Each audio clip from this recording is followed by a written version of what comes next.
they were trying to figure out information. They're like, he needs to like see a doctor now. Like he's not okay. Cause obviously during the car, I started probably being like unresponsive and not doing well. And then, I don't know exactly when it was, but I had a seizure. I started having a seizure. Oh my God.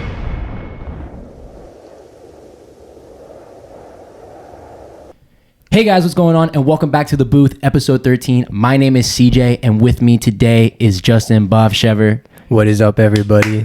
It is always a pleasure to be here. Thank you. Yeah, man. So honestly, I don't really have much to talk about before we introduce the guest. You have anything that you had in mind that you wanted to talk about?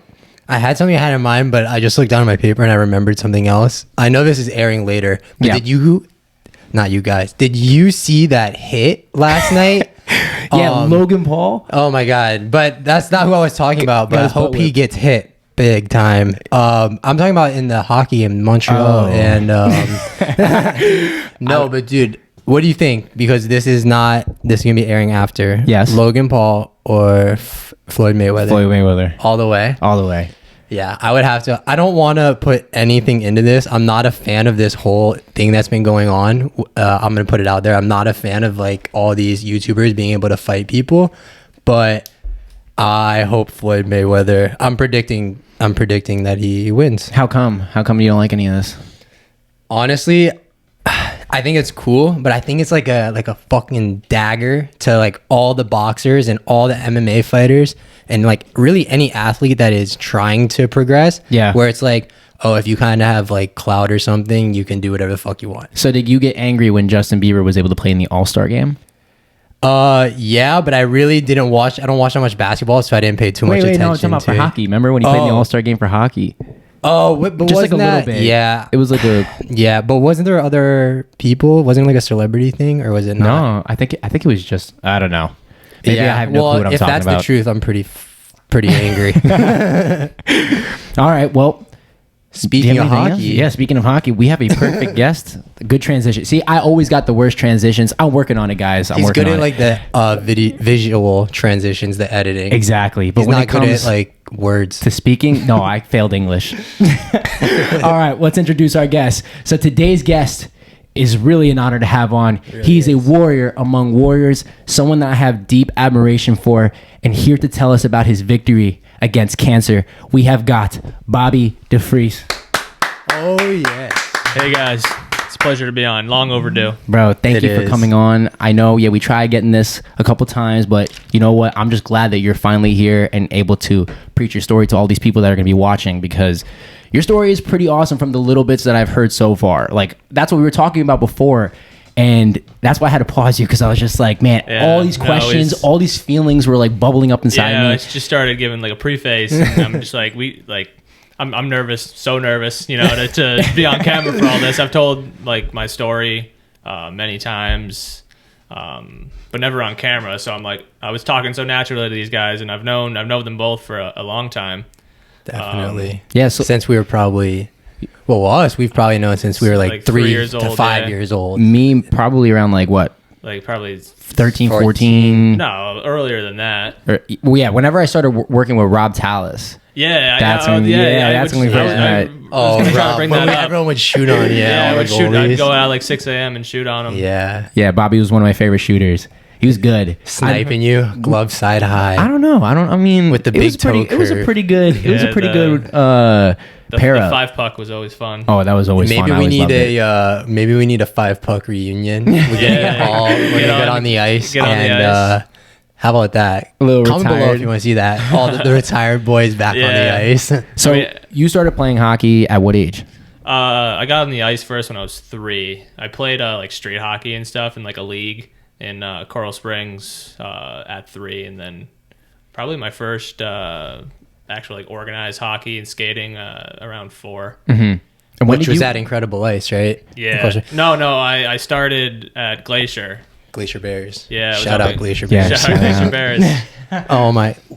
I didn't even know. Did we meet in Coral Springs in that league? Because I played in that street hockey league in Coral Springs also. Yeah, I mean, and I was like 2 years old, 3 years old. Yeah, like I can't put my finger on the exact time we met. I just know it was around then. And then I think we both then transitioned, same thing, to ice hockey. But I guess you went to Glacier. I was in Coral Springs. And I was at Lake Worth. Wow. Yeah, and then, and we ended up playing Junior Panthers together. Yeah, I think we were talking about this. I think we might have started in a rec league. Yeah. And then we played on our first ever travel team together. Yeah, I think it was the silver rec team. If it was, the picture has to be put up. I'm always pointing. It needs to be put up. Like, this picture's legendary. Right here. Yeah. If it's not that selects team or that silver team, we gotta get our OG picture put up there. No, but it was young. It was young. I'll try to find the team photo of us our first year.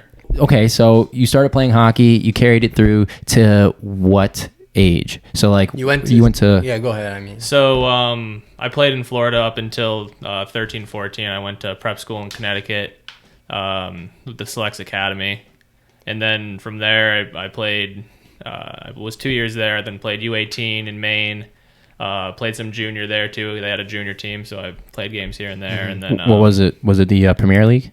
Yeah, it was the Premier League then, which now they have the NCDC. Yep. Which I played in later.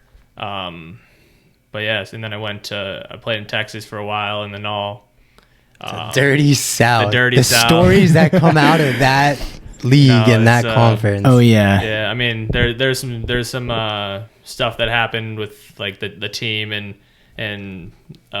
coaches and stuff, but I don't want to get into that. Yeah, don't want to call anyone out, but that's on the premium podcast. You got to pay for that one. That's on the Patreon. You guys get a Patreon. Exactly. Maybe we should start a Patreon. Start doing get some more exclusive content. Yeah.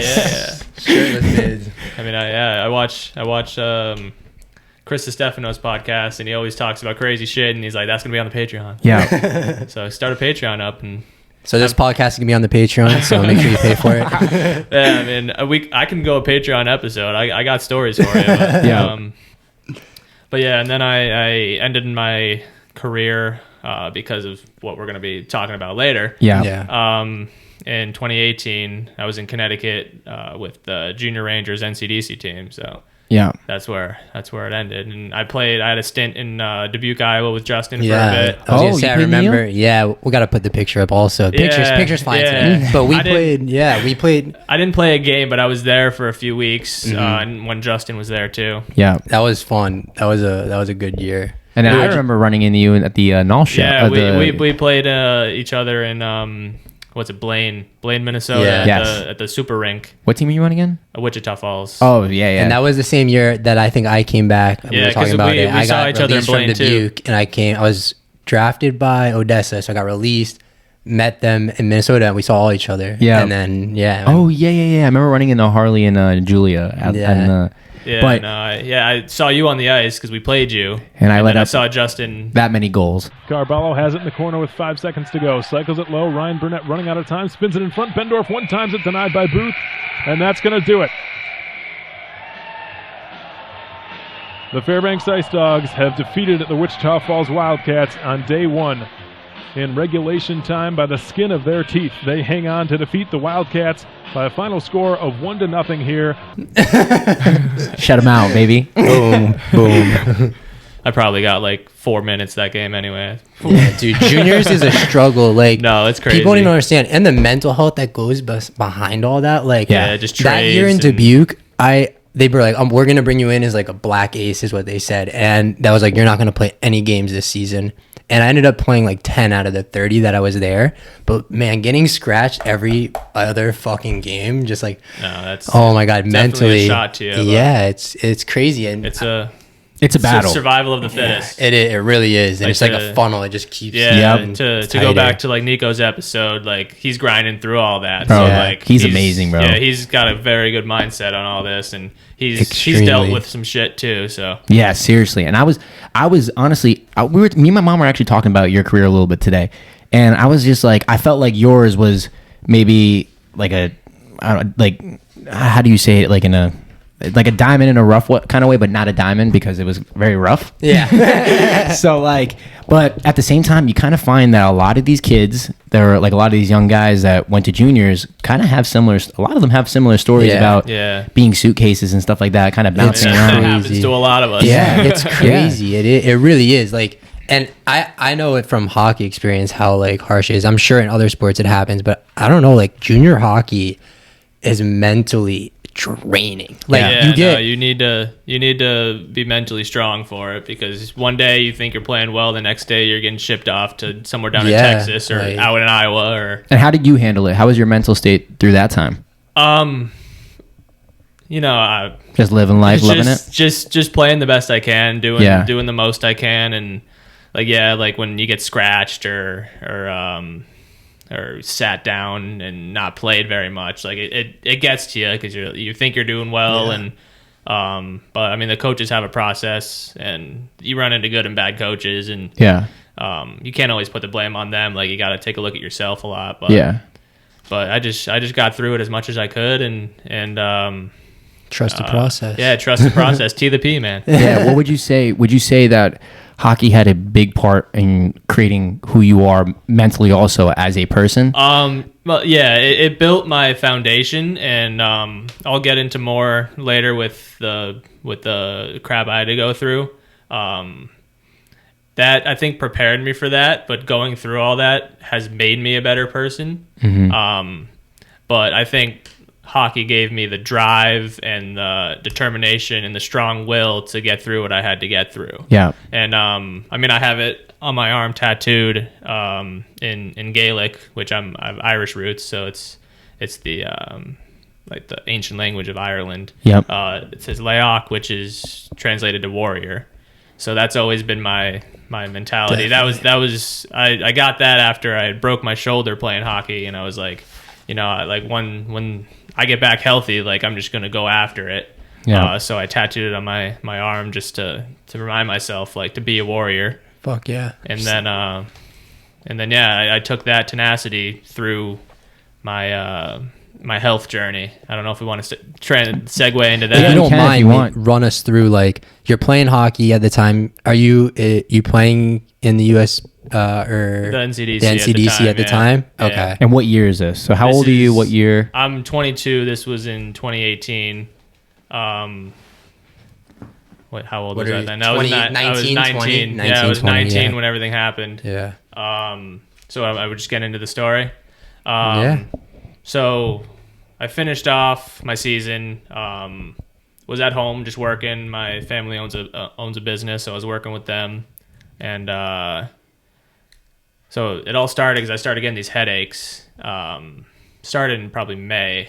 They started getting bad, and then just going back and forth. I've been always prone to headaches growing up. I get like sinus issues, so I'll get the sinus. So did you headaches. initially think like maybe like, oh, like maybe I got hit, like something happened during the season? Yeah, it might have been. I mean, I've had concussions in the past and all that, and I didn't think it was related to that. It felt different. Like I've had, like obviously with the concussion, I've known that headache, and I mean, I couldn't really put my finger on the headache. And how bad were they? To start, it was just mild, but then towards when it got real, it was like migraines, like throwing up. Yeah, I've thrown up a few times from the headaches, but And how often were they recurring? Were they like every day? Yeah, it would just like get better and worse throughout the day. I mean, I'd take like Excedrin and ibuprofen, and it would help. But so yeah, going into May, they were getting worse and worse, and my girlfriend at the time, fiance now, had come down to Florida with me. She's from Connecticut.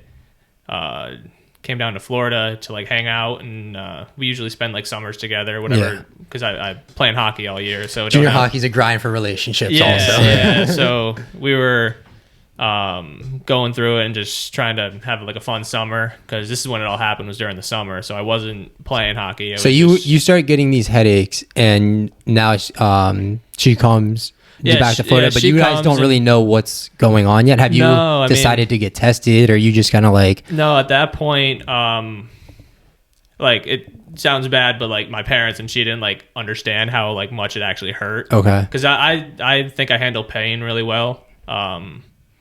So I was in a lot of pain towards getting to the end of May.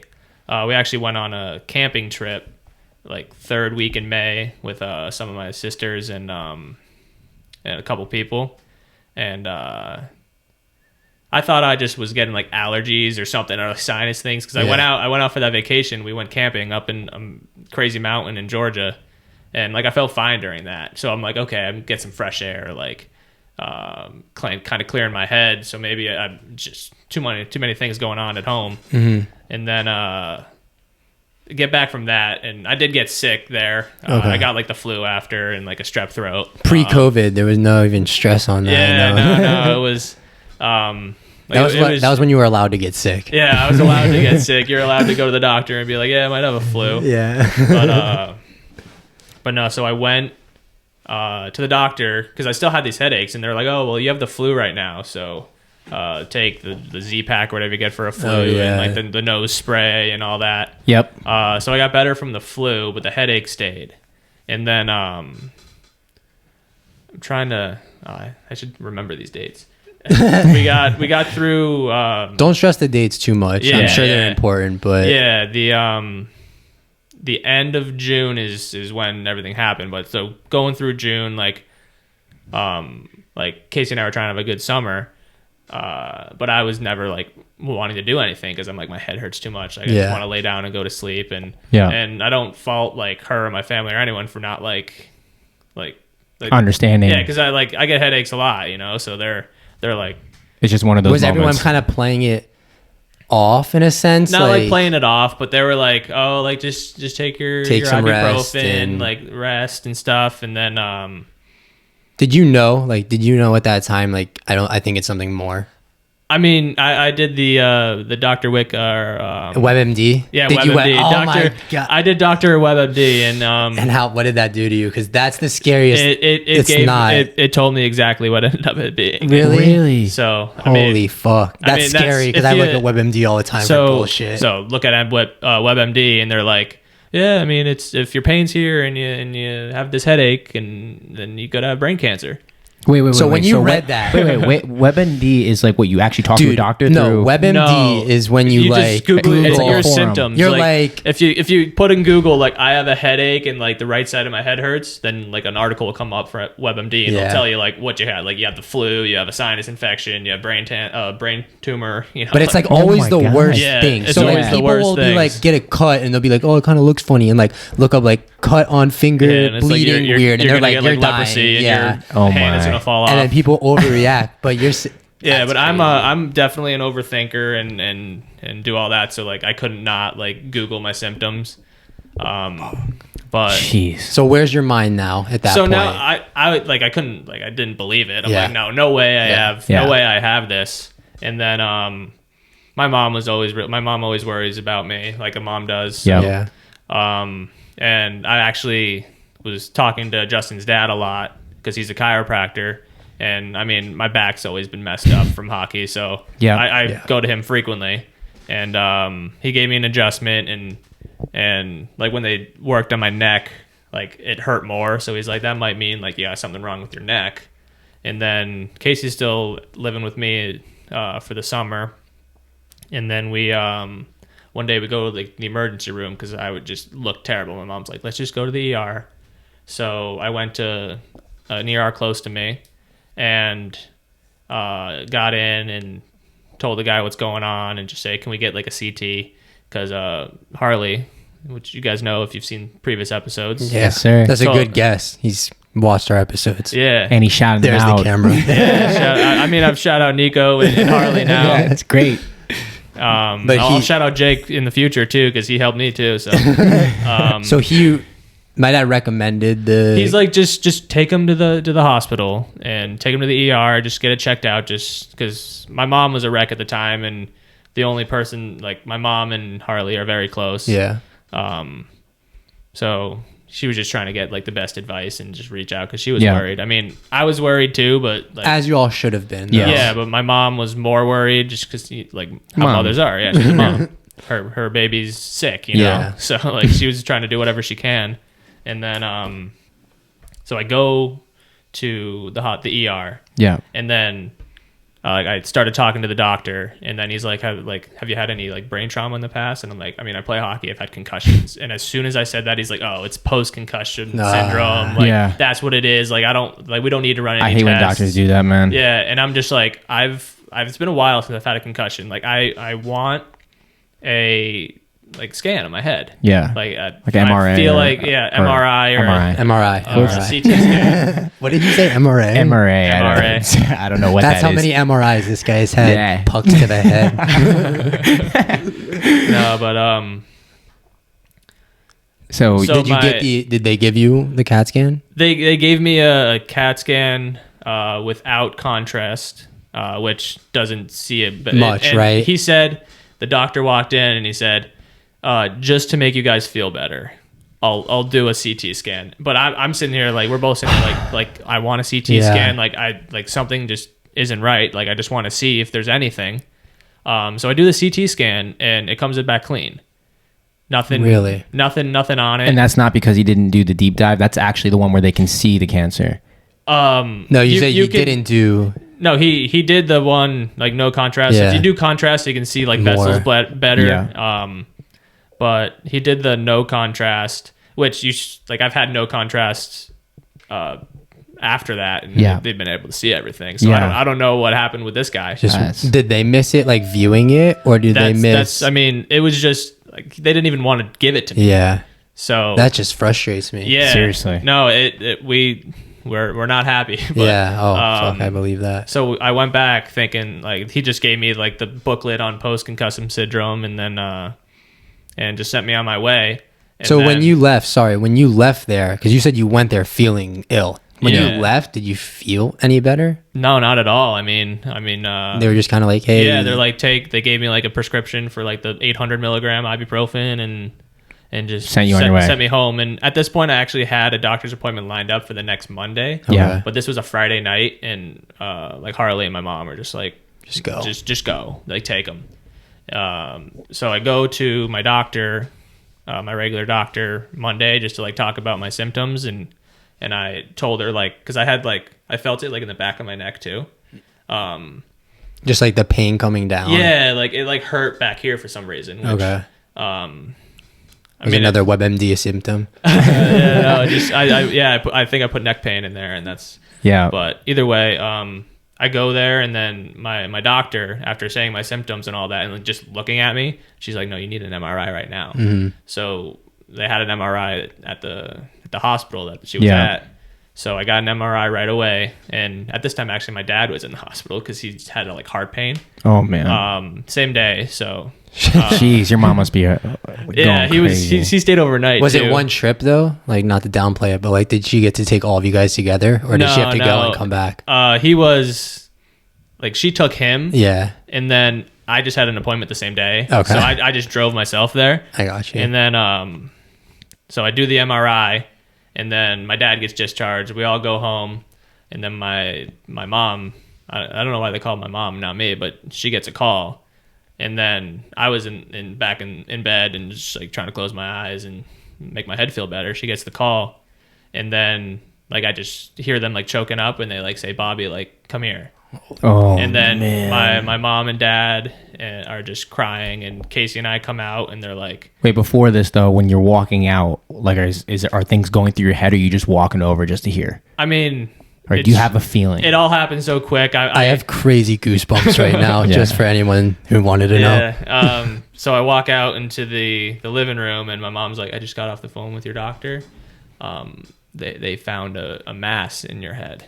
Whoa. And at that point, I'm like, "You knew what is a mass? What does that mean? What is?" And she's like, "I don't know. We got to go to."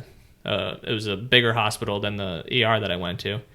He's like, "You got to go to this hospital. They're gonna do more stuff. We're gonna figure out what it is," because they didn't tell us what it is. They just said there was a mass there. Yeah, but do you think they knew at the time what it was, or is that a protocol thing?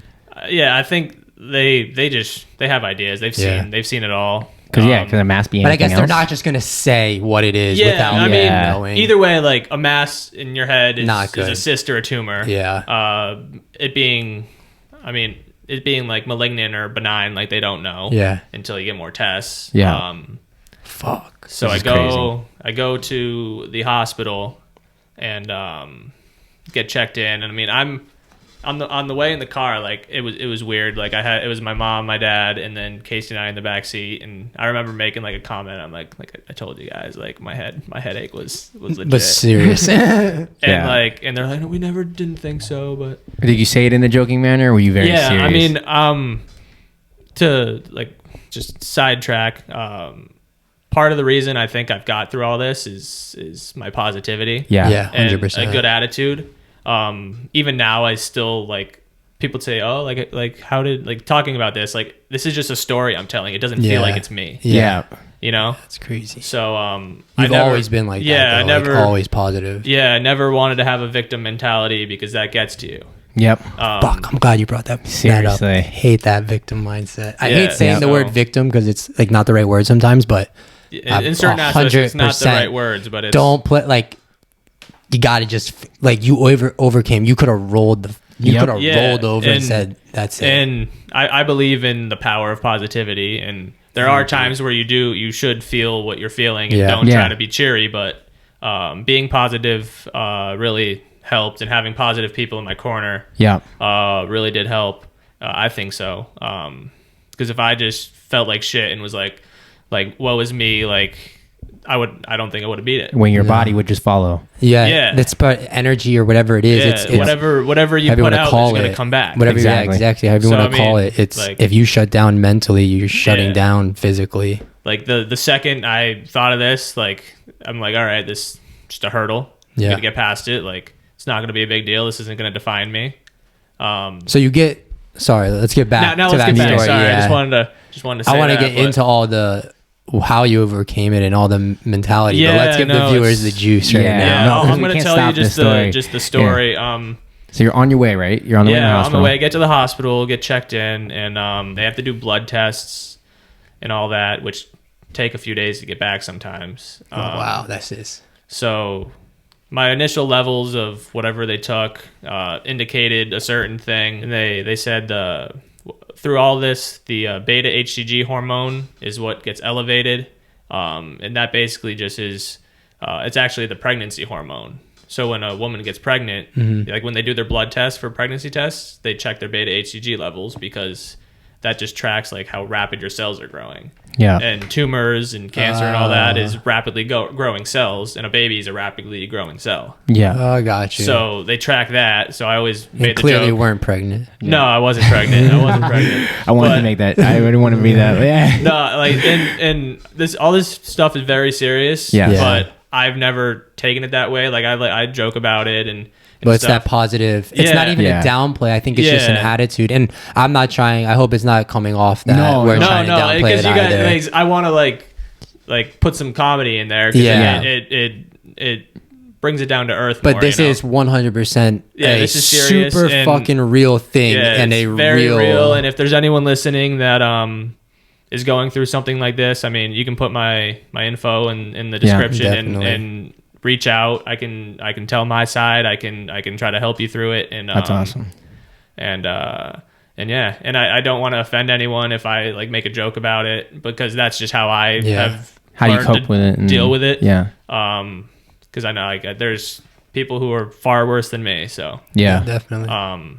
But yeah, so I go and I get the levels and all that, and still during this time, like nothing sank. It still hasn't sank in. Yeah. So you're not. This is still just like another hospital doctor visit. Yeah, like I'm worried. My parents are a wreck. Casey's a wreck. Well, like the full weight of it hasn't really hit you yet.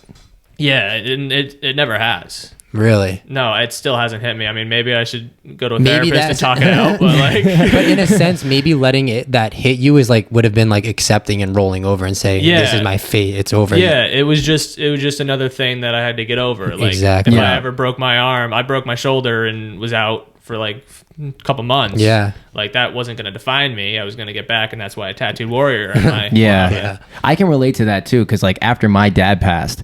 For me, it like obviously the couple days it happened, I was destroyed. But after that, it was like, it's weird. I never really like, it hits me in waves sometimes where I'll get like upset. But for me, like after that happened, it was just like go mode. What am I going to do? Exactly. Like how am I going to like help my family and this and that? And it's overcoming. So I can definitely feel you on that level. But I do I do think that you should try to process things that happen. Yeah. And I've during these last few months, I've been trying to do it more and thinking about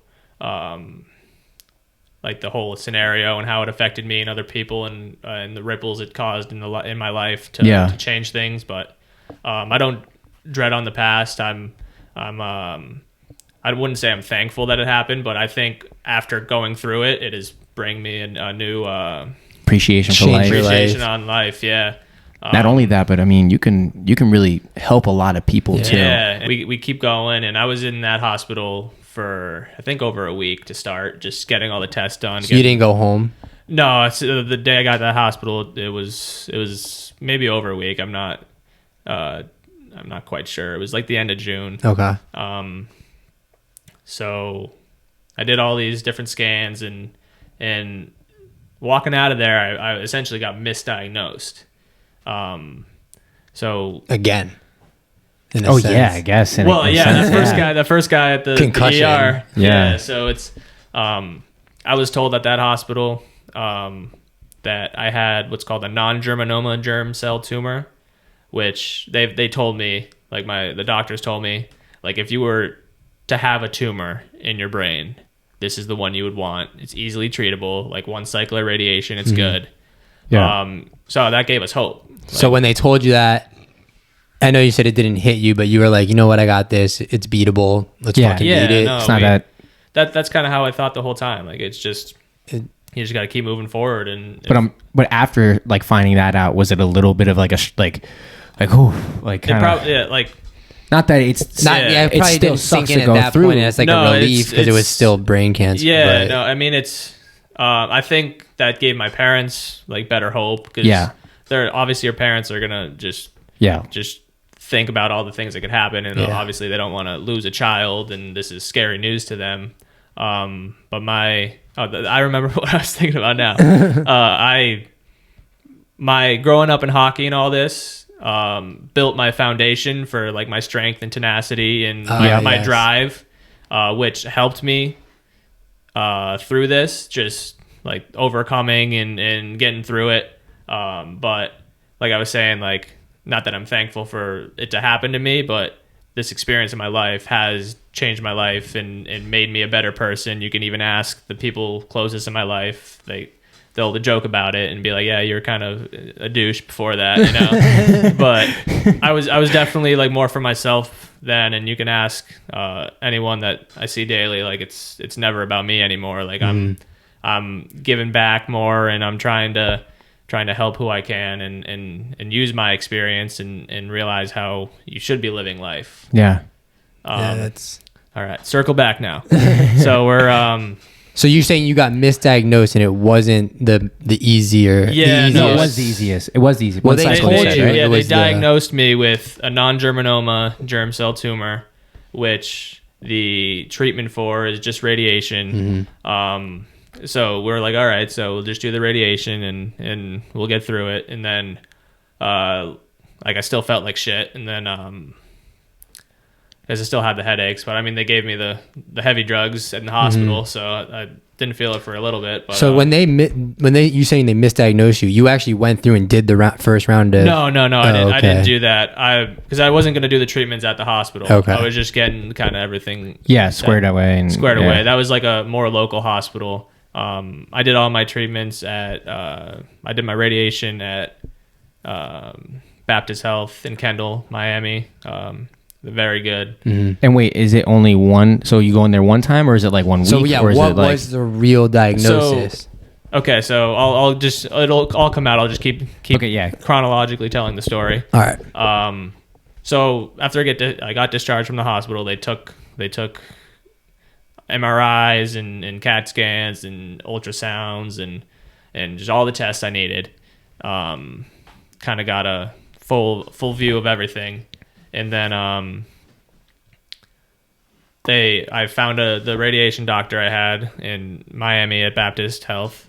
So I remember going down there for like our first meeting to like talk about treatment and all that, and I felt real bad that day. Like that was one of the worst days that I felt. physically, like sick wise. Just my head. Like I had to wear sunglasses like inside and all that. Just any light was bothering me. Like if you've ever had like a super intense migraine, just so much pressure in my head. And I'll get to why the pressure was such a big thing. So I get to the doctor's office, and I sit down, I talk with him. His name's Dr. Hall, fantastic doctor. Shout out Dr. Hall. Shout out. Link his Instagram. And he basically like took one look at me and is like something's not right. Yeah, you don't look good. Yeah. And so we continued talking. My parents were there. And then he told us that I had he's like, no, it's not non-germinoma, it's germinoma. You're going to need to do 6 rounds of chemo and then 30 rounds of radiation. Wow. So that's a big difference. Yeah. I go in there thinking it's just going to be, because it's radiation's every day. So 30 rounds is a month. So I was thinking I'm just doing 1 month of radiation, and it's going to, not an easy fix, but like, it's going to be fixed. It's going to be fixed in a month, and hopefully I'd be good after that. Wait, but when you got diagnosed, were you angry at all? Like were you like, oh, are you kidding me? Like, or were you just like, all right, this is just honestly, another hurdle? basically that. I don't remember ever feeling angry. I never felt sad or angry. There's other aspects that made me more sad, and I can get into that later too. But it never had anything to do with the actual cancer, more of just repercussions that came from it. Mm-hmm. But no, so I go to him, and he's like, no, like, it's a germinoma. It's far more aggressive, which then scared us. So as soon as he said that, I know like you weren't like taking it like victim, but like when he said that, did something hit you right there? I mean, like, honestly, at that time, I felt like so much shit. I didn't even give a shit. Yeah. I'm just like, get me to a hospital. Yeah. And then we'll figure out that later, you know? Yeah. Man, that's absolutely crazy. Like the fact that it happened twice. And now it's just like, now you had like one hurdle come over, and now you have like a kind of, not, like I said, not an easy fix, but it was going to be a little bit more simpler than what I actually had to do. It's like you're on a boat, and you're like it starts taking on water, and you're looking like, oh, it's a tiny hole, I can patch that, and you go to patch, and you're like, oh no, wait, the whole bottom of the boat is gone. Yeah, like, how am I going to fix this? How it is. I mean, looking back at it and processing it through all that, like, yes, like deep back in my brain, that wasn't just killing my head, was like, I'm thinking this stuff, like, I'm an overthinker, like I said, and like at the time, like I can't even like remember, just because I was feeling like such like shit that day.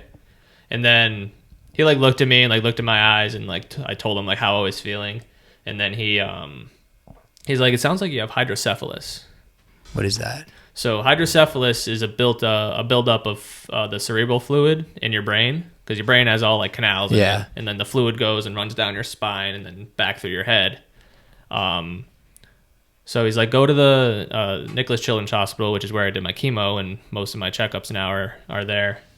So he's like, Nicholas is down the road, not too far. Go to Nicholas, go to the emergency room, tell him that I think you have hydrocephalus. He's going to call the doctors down there, who ended up being my hematologist, my cancer doctor.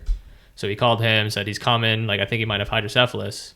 And then I go to, so then from there I go to the emergency room there. I yacked all over that emergency room. Oh my! So not in the car though, right? No, not in the car. My grandma was actually at that appointment too. She was the one who drove me, because she had the smallest car, so she can get there the fastest. Quick sidebar: Did you used to get car sick when we were younger? I don't know if it was you, but someone we used to take road trips with used to always get car sick. I remember one time, I think it was your mom had a bigger car, right? Yeah. We were in the back of your mom's car, and we were eating lemon heads.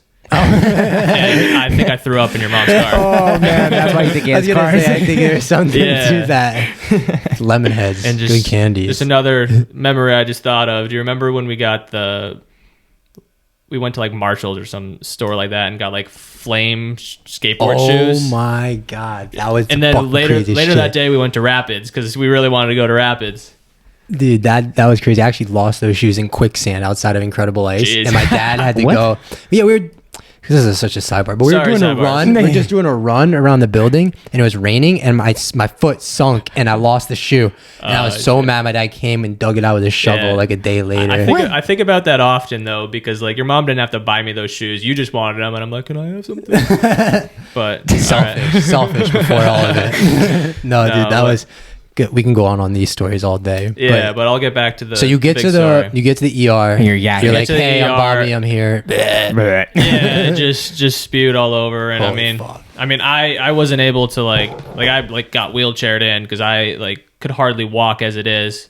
That's just how bad my head was.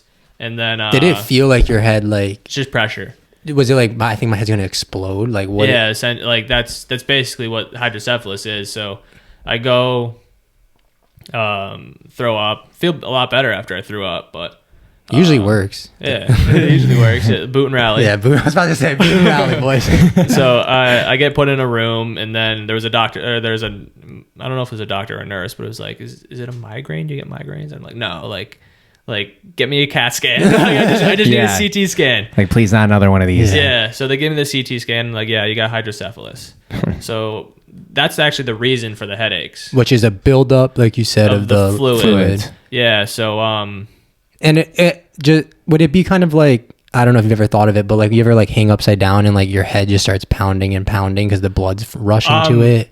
I guess it's similar, except it's just the fluid that's in there, not the blood that rushes. I don't even know if that's the actual scientific thing that happens, is the blood rushes, but yeah, the feeling feels like that. Yeah, it's like it's nauseating, and I feel dizzy, and it's just so much pressure.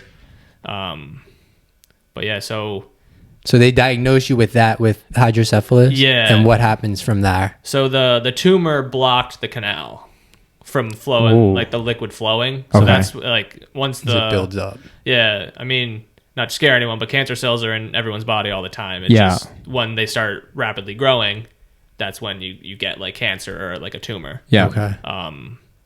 So it could have been growing for a long time, and then all of a sudden just popped off, and that's when it blocked the canal, and all the fluid started backing up. Mm-hmm. So from there, I stayed there for a few days, and then I ended up getting a surgery. My first brain surgery. It's called an ETV. It's basically they like drill a burr hole. How big is the hole? What's a burr? Wait. What did it feel like when they said you have to get brain surgery? Because I've had multiple, like a handful of surgeries, and I was never like, as a kid, I was scared, scared of like anesthesia. But like after I had my surgeries, I didn't really care about surgery. But like that was like that, and like open heart surgery was like, I've had open heart surgery too. I was gonna say, I know, because when I was 2 years old. Sidetrack again, and I don't know if we can talk about it, but I remember when we were younger, like you used to take a lot of other medication, not a lot of medications, but you were on, I remember some pills or something, because I remember looking at I'm like, what the fuck? At certain times, I mean, I've been like clear cardiovascularly for a long time to do everything like that. That was a big hurdle going through all my anesthesia and everything for my brain. I had it at 2, and I had like an episode like when we knew each other, probably like 7 or 8. But since then I've been fine. I got a nice big scar right down, right down my chest. That's on the protein. I mean, it's whatever it's called. Take your shirt off. Patreon. Shirtless pics on Patreon. You can see all my scars. OnlyFans. I'll link it in the description. One of my life mottos is pain heals, chicks dig scars, and glory lasts forever. I love it. And so glory lasts forever is kind of my motto. It's tattooed on my back actually too. So. And he's got the scar on the front, and he's got the fiance on the finger. So he's got the fuck cancer too. No, I got the fuck cancer ribbon on the. I got my cancer ribbon on. I meant and the ring, because you got the fiance too. Yeah, she got the ring. Yeah. Fucking. Actually, I don't know how life works. Yeah. No, but okay. So brain surgery. So I get. I was told I get the brain surgery, and like.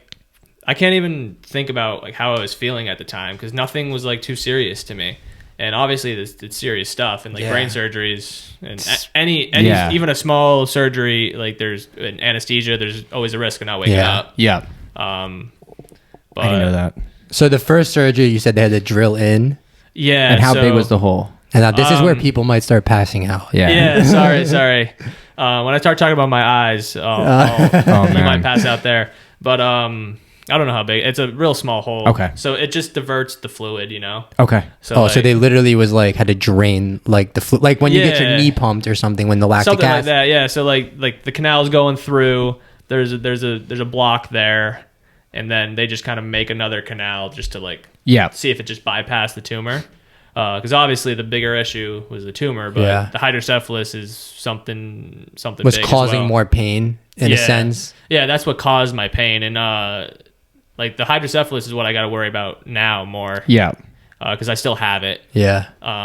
You still have it? Yeah, I have an implant in my head right now. It's a drain. You're microchipped. Don't want to get into that.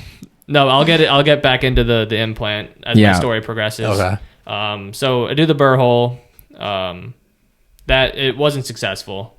So they tried, and that's when after that surgery is when I started getting my eye issues.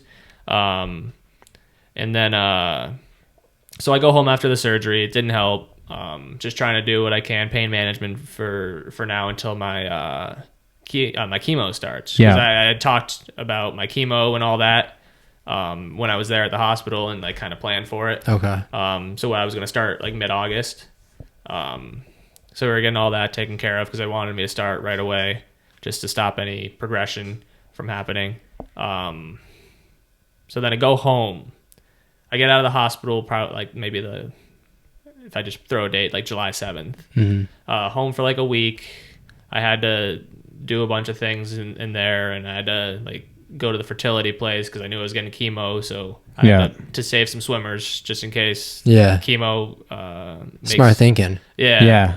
So because chemo, any cancer treatment can make you Could infertile. have causes Yeah. So I mean, I got those in a bank somewhere. So still. Still. I mean, I'll probably need to check it again after a few years, but yeah, I gotta keep that there for now. Yeah. Just to make more Bobbies in the future. Yeah. If need be. So what are they selling for? Is that on the OnlyFans? Link below. Link below. If you want to buy one of my kids. So I did that, and then the night July 12th going into the 13th. Yeah. This is where like the shit got real.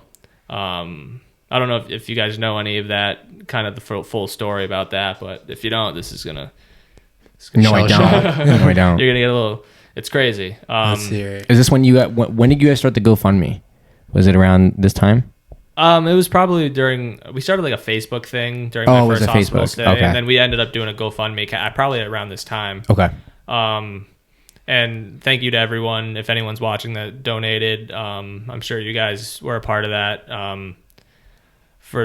That's like hospital bills are crazy, and I'm still getting bills that I'm trying to deal with. So wow. Is your GoFundMe still up? I mean, it's still up. I mean, we haven't probably got a donation in a while, and I'm not asking for donations. But yeah. So the 12th, I just felt weird that night. Like I've always not felt great. Doing all this, but like this night just felt a little different.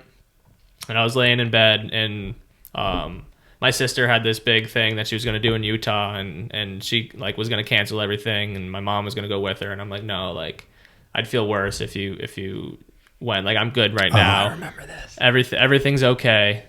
So like I'll be fine here. Mm-hmm. Like you guys go do your thing. Like she's been so excited for this. So you guys go.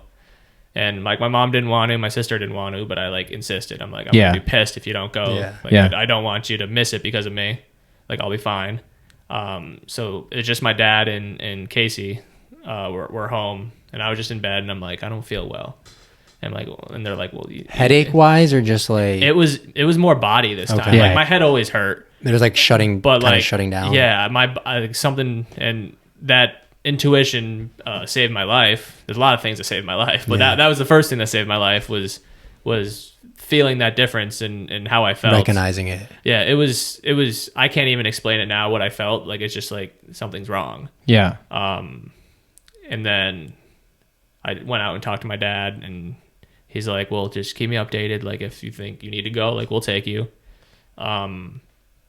And then a few minutes later, I'm like, yeah, we need to go to the hospital. Yeah. Mm-hmm. And then the last thing I remember for like 2 weeks was getting in the car. Wow. So from here on out, this is all stories that have been told to me.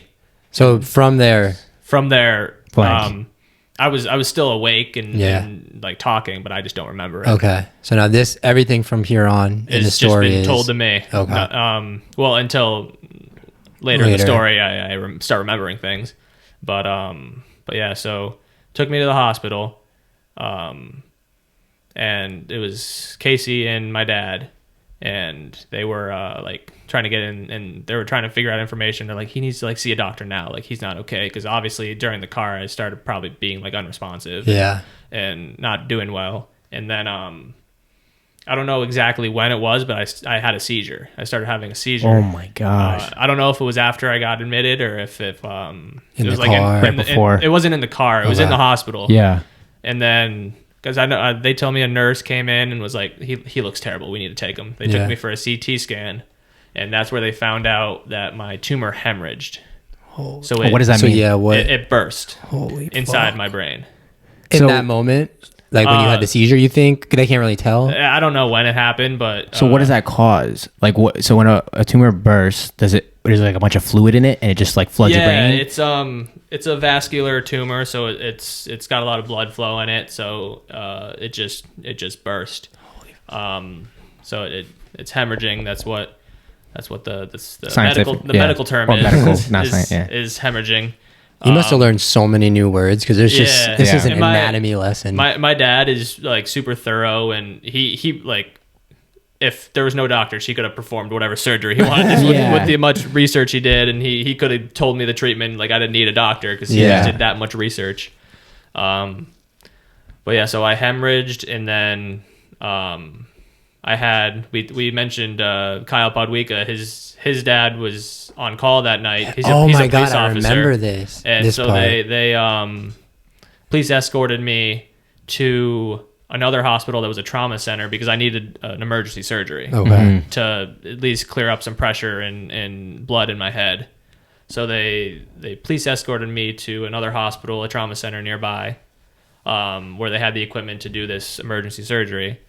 They did the emergency surgery, and then I had to get airlifted to my hospital in Miami. So they waited till I was still stable enough to be transported, because that was an issue. I think I remember, like, you weren't stable for a little while to be transported. Because I've always had a very low resting heart rate. Yeah, that comes from like being an athlete. Yeah.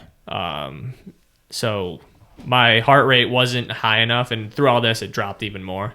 My heart rate wasn't high enough to be on the pumps and the machines inside the helicopter. So they were waiting, and it's only Casey and my dad at this point. And then they were freaking out. Your mom, my mom they ended up going. Yeah, they ended up going because I made them go. Yeah. So they always feel bad for that, but I'm like, I told you. You're still here to tell the story. Yeah, exactly. So they can't be mad. So yeah, don't be mad at me.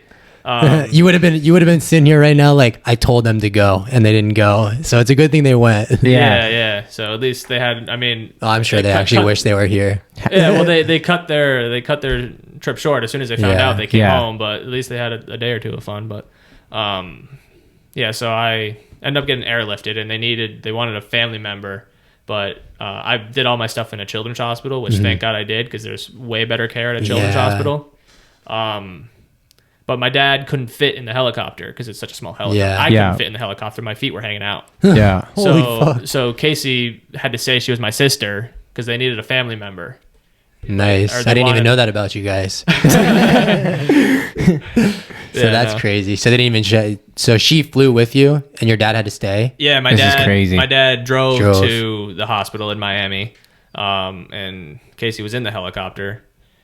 So I got to the hospital, and like I don't even remember the entire, like, I've been told this, so things are different. So I had another surgery where they put an external shunt, which is a drain essentially, in my brain. Came out, have a scar here, came out my side into a pouch. Yeah.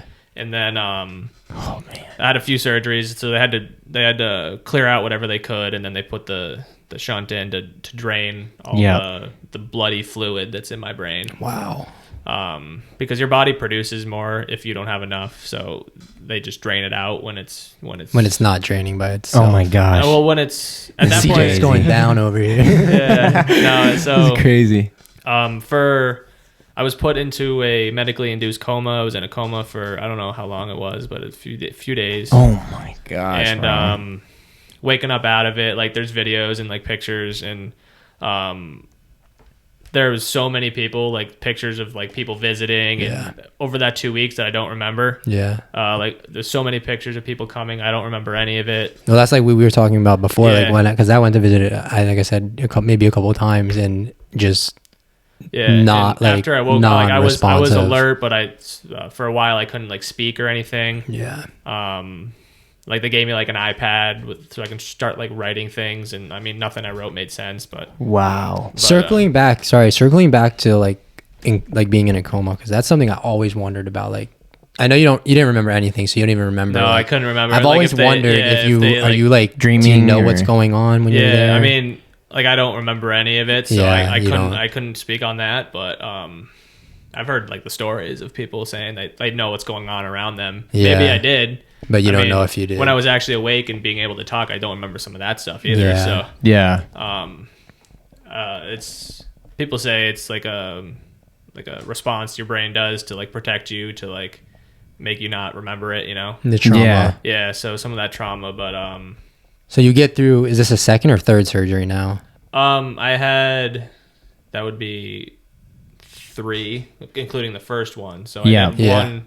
Well, I did 1 at the trauma center, and then I did 2, I think, at the Nicholas Hospital. Yeah. And then they put you in the medically induced coma. I don't know when they did that. Point. They did that at some point. Okay. I can't remember exactly when that was, but I got out of the coma and then started trying to wake up, I guess, and like people, like it was like they just trying to teach me how to like function again. Yeah, you know, that's crazy, man. And they're saying like what are you trying to write? Like you try to write something. Like what do you want to say? Because I'd like moan and like and they're like, oh, he's trying to say something like a baby. So, like a baby. Yeah, that's crazy. And so then, how long were you like that for? When I was like, after I like got up and was able to like say things, it's probably like, I don't remember the first 2-3 weeks of it all going on, or maybe 2 weeks, because I was in the hospital total for about a month. So I remember the second 2 weeks, but not the first 2 weeks. And then I had bouts of what they call confusion, where I would be like talking regularly, but I don't remember any of it, and like I was off and more irritable. But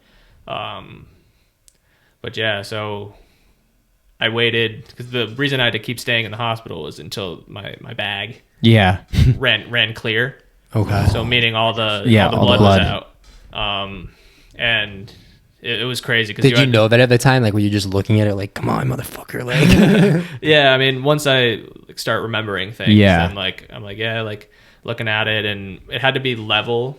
Like the tube had to be level with your ear, or it would give me like crazy headaches. And I couldn't like move out of the bed. Like if I wanted to go to the bathroom, like a nurse had to come and like cut it off, just so it's not draining anymore. And I couldn't be like that for more than like 20-30 minutes. So this is, I know you don't remember, but this is when I came to visit you, and it was like a day or two after you had woke up. And I remember the balance thing and your dad trying to explain it to me. Yeah. And like, I remember like a nurse having to come in and like take you out to the bathroom. If I needed to like go to the bathroom, they gotta call him in. And if I wanted to go take a shower, I needed to call him in. But it's crazy like now to see, like a lot of people will probably know your story watching this, but like being there at that time, like, and you don't remember, but like it was crazy. And we were talking on the ride over, like from the second I found out that like Bobby was going through this, like I knew in my heart, like we were saying, I was like, this will not be the end. I was like, there's no way. Like you said, like the same mindset, like this hurdle is just a hurdle. There's no way. But when I saw you and when I saw him in that moment, for a second, I'm sure you were like, like I said, I knew, I didn't ever like give up hope at all, but like I knew right there, like, like he didn't even know who the fuck, like I don't think he knew who I was in that moment. He probably didn't even know who your family was. Honestly, Justin was telling me this on the ride over here, and I'm like, I didn't even know you visited. Yeah. Like I'm sure he did, but like I could be bullshitting. No, my dad was there too and everything. And it was just like, no, I'm 100% know you were, but like I don't recall any of it. But it's great, like it's crazy to see even now, like, because I watch your progression through everything, and like Yeah. even just sitting here today, it's like I don't know, it's like I feel like we're like fucking 5-6 years old again, just talking, and it's so crazy to see the waves. So is now this the worst of it? Is this the worst of it going on right now? That's the worst total of everything. So do they take? I don't know if I'm gonna sound dumb saying this, but like, do they in the surgery, do they like remove the rupture and everything, and now you don't have like, in a sense, like the tumor there anymore, but now you need the chemo? No, so the big thing about all this, I forgot to mention, it's in an inoperable part of my brain. So they couldn't, like, a lot of people have tumors everywhere, including the brain, and you're able to remove it. Yeah. It's in a spot that's too risky. So I wasn't able to get it removed. So a lot of people get their tumors removed, and then you do the chemo and you do the radiation just to hope it doesn't come back. Yeah. And I forgot to mention too, this is where my eye issues started, was after with the balance. No, with after the first surgery, the brain surgery, I started kind of getting weird with the eyes, but then after all the hemorrhaging, like, I have double vision. Yeah, double vision, which is strabismus. Another medical term. Which is, it's basically like headlights. Like, imagine your headlights on your car, and one gets like knocked off. So like one's seeing that way, one's seeing that way. So you see two images. Oh shoot! And so is that where you started to develop like almost like a lazy eye in a sense? Or yeah, like, it's basically it's still not fully where it should be, but I couldn't even tell. It's definitely not noticeable. Now it's not noticeable. Before, like, one like looked like it was going down because that's how it got positioned. But we'll get into the eye stuff after. That's the grossness.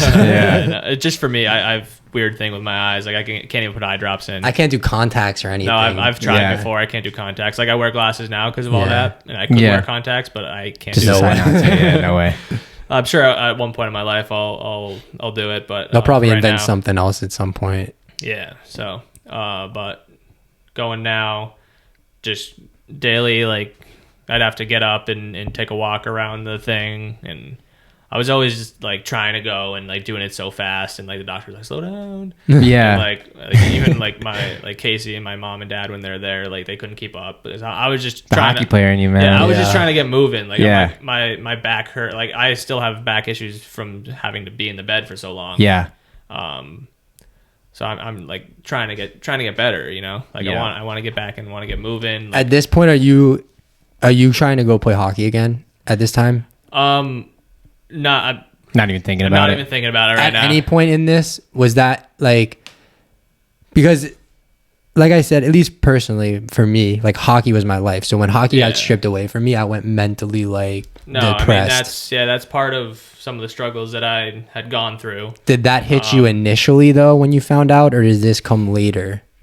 Honestly, it wasn't like, I'm sure everything was happening so fast. Yeah, it's like I was probably at the first, like when everything first happened, I was like, yeah, I mean, I'll get through this, and then I'm gonna go play my next season. Because I remember I was gonna go to a main camp for my junior team. Mm-hmm. Yeah, and then I had to.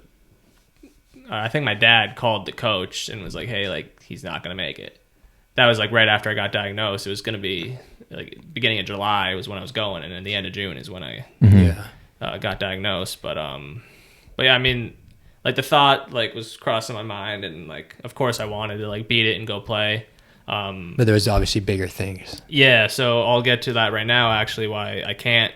So going forward, once my drain was clear, I had to do a surgery to get an internal drain put in. So that's what I still have. Like, I mean, if I took my hat off, and you can probably touch it, I'll let you guys do it on camera. That's gonna be on the Patreon. Yeah, that's you guys.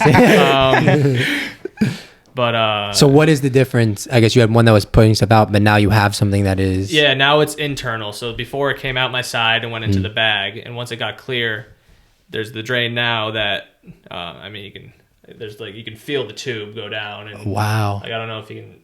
Like, I'll let you feel it after, but there's a tube that goes from my head, from the drain, all the way down, and just goes into my belly. And drains naturally. It just drains the excess fluid. Holy shit! So that's where it's like it just reproduces itself. Yeah. Like when you don't have enough. Yeah. But when there's too much, that's when you get the hydrocephalus. So it just leaks down into my stomach and then gets absorbed through my stomach, and then they just make more. Mm-hmm. Wow.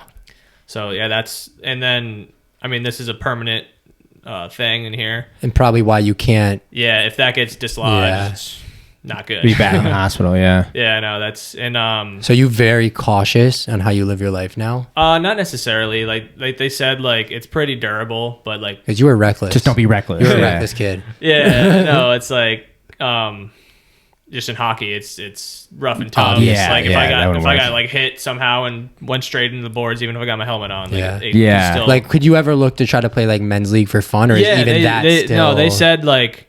Because they told me I could like play. They said, "Oh, you could play hockey," and I'm like, "Do you understand like what hockey? You know what hockey is?" And then after like I like explained it more, they're like, "No, like you shouldn't do that." I thought you were talking about like Xbox hockey. No, people are headhunting out there, man. Yeah, it's like can't go to the null and play with the Dirty South with the fucking chip in your head. Definitely not the Dirty South. But the but then he's like, "Well, you can live normally." Yeah. You just gotta like. Be cautious, and I'm like, well, can I play like the men's league where they don't hit? And like, yeah, for sure. Okay. So, sorry, all this comes after you went through chemo now. No, I haven't even. Oh shit! This is still before I started chemo. Yeah. Wow. So I actually started my first round of chemo while I was in my hospital, my like month-long hospital stay. Yep. So I did the first round of chemo. I was extremely like anxious and nervous for that because they kept pushing it off. It was my first one, and I was supposed to get it in the morning, and I ended up getting it like 9 at night. The whole time I'm like, "Is it coming yet? Is it coming yet?" And what was that experience like? The chemotherapy. So I have another surgery I had was a port. So I can the scars right there. We need a tally of all your surgeries. I know. Yeah. Seriously. So I see that. Yeah, I see the scar. That's a little higher, but like, you know how like you get like an IV for like IV fluids? Yeah. A port is just an IV that goes directly to your heart. Wow. So so there was it was like a little knob. So then they have to access it with like the needle, and then that's where they like do the chemo, and that's where they did all like the. So it's in there for the month or longer. It's in there until you finish, until the doctors think you don't have to do chemo anymore. Wow. Oh my god. Can you feel it at this time? And is your memory back at this point? Mostly. Okay. There's like I said, there's times where I went through confusion where I don't remember, but I was functioning, but I didn't remember what was going on. Okay. But so that the chemo goes through there, and like my IV fluids would all go through there. If I needed painkillers, it'd all go through there. Just so like you don't directly to the heart. Yeah, I mean, like this goes into one of your main veins, which eventually gets to the heart, so it can pump through your whole body. This one just goes straight to it. Wow. So I was worried because I have a tattoo on this chest. I was worried that it was gonna fuck it up. That was the first thing you're worried about. You're like, all right, I'm like, can I choose which side to do it? That's hilarious. No, but it. I mean, so what is? In my line of work, I see a lot of people going through chemotherapy and treatment, and I see all different walks of people and how they react to it. How was it personally for you, if you don't mind me asking? For me, I had to do 6 rounds. So. And that means 6 months, because you said a round is for like 30 days. No, that was for that's radiation. Oh, okay, my bad. So for chemo, I'd have a 3-day period where I got it for 3 days. Yeah. And then I'd have to wait 3 days after, or 3 weeks after the end of that 3 days, and then after that 3 weeks, I started another 3 days, another 5 days. Oh. So then I went 5 days, and then it alternated for 6 rounds. So 3 days and 3 5 days. What was like the total of that? Do you know like how many months? Well, I started in August and finished in November. So with chemo. Wow. And then the first 3 rounds or first 2 rounds, like there was the only thing I had was like anxiety before I started. Yeah. And like it just like messed with me, and like I'm thinking like, oh, I'm getting chemo right now. Like that was like crazy. Was it just like overthinking? Yeah, it's just like. Which is the cause of so much pain in all walks of life. Yeah, no, and it's it was more of just thinking like I know how chemo affects people, sometimes. Right? Because you hear like it's like it's if I had to, and the reason I'm asking is like if I have to think chemo, I think like no appetite, you're depleted, you are like almost like a zombie, depressed. Like no, it's there was some of that stuff, and it's a lot of people get very sick. Yeah. Like, and throwing up, and I lost all the hair on my body too when it all started. Wow. Okay, so that's the other, probably the first thing most people think, everything. And was that like, obviously being a guy, like, I mean, you got some lettuce, but like, you know, like, was that was that like, fuck, like what the hell? mean, like I took everything and no, I did. I shaved it to start because I didn't want to, because I had actually fairly long hair at the time. Yeah. So I didn't want to like lose it all and like just be in my sheets, you know? Yeah. So I shaved everything, pretty down close. And I make the joke all the time because when I lost all my hair, you guys seen Deadpool? Yeah. So you know how when he takes his mask off, because I have scars all over my head, but my hair covers it. But when I didn't have any hair, I said I just look like Deadpool. Yeah. And then I'll show you guys. I saw a picture the other day of kind of what my scars look like. But wow. So yeah, I mean, after my first round is when I got the internal shunt put in, and then went home for 3 weeks. Or I finished my hospital stay because I finished the first round of chemo, was probably there for another week and a half, and then I had the fundraising hockey game. Yeah, that was awesome. Yeah, and sold out crowd. Yeah, I wanted to go so bad, and I'm like, just like, you can take me off the drain. I'll be there for an hour. And like, we can't do it, but I tried hard to go, and they wouldn't let me.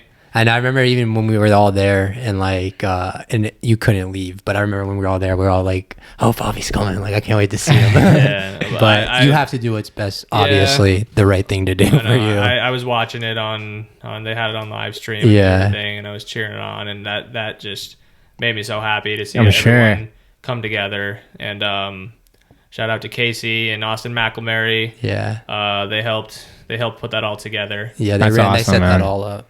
Yeah, and then just all the guys who played, like they had some pretty cool guys in there, and just owe a debt of gratitude to everyone. Yeah, everyone who has helped me along the way. Like I always say, like yeah, I was going through all this, but like half of the time I wasn't even awake. Yeah, you know, like all these people had to watch me go through this, and that's what really makes me upset, is having to like have all these other people be upset. Yeah. You know, I like almost like I felt guilty that I had to like put everyone through that.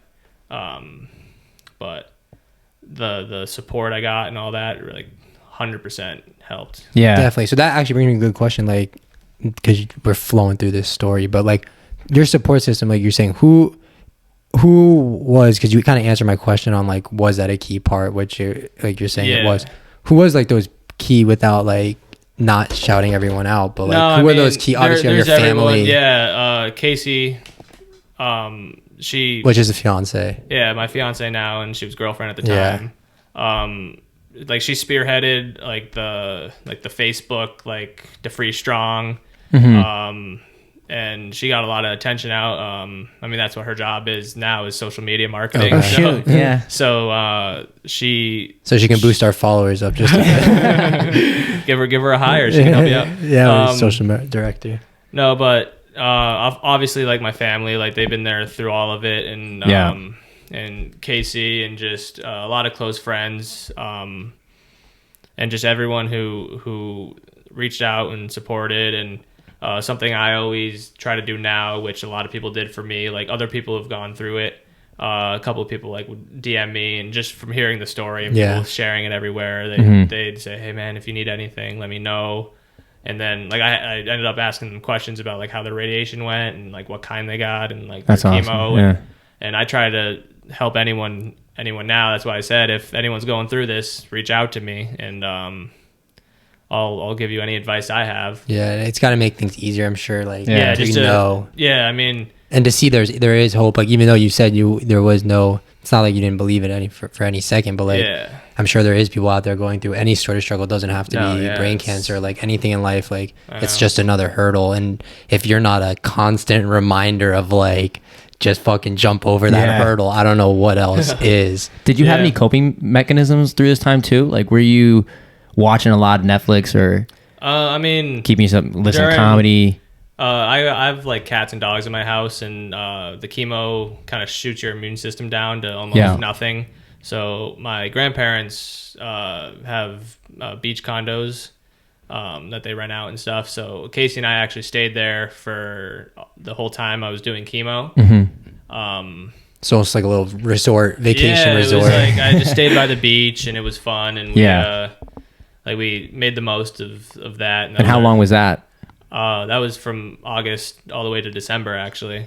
Oh wow! Until we moved out of there and then back to my house. But yeah, so I just tried to relax and not think about anything too much. And, and I had a lot of like, it's being a hockey player, your friends are all around the world. I was talking about it today with somebody actually. So like I had some friends come down and they stayed a little bit and all that. So just that was cool. Just the support really, and just talking to people and them saying like how's it going. Like a lot of people don't want to like, and I've heard it from friends too, is like I just didn't want to like distract you from anything. Like I feel bad that I didn't reach out, and I'm like, no man, I get it. Like there's a lot of people think that they just don't want to hear another person say say like the same thing. But it does mean.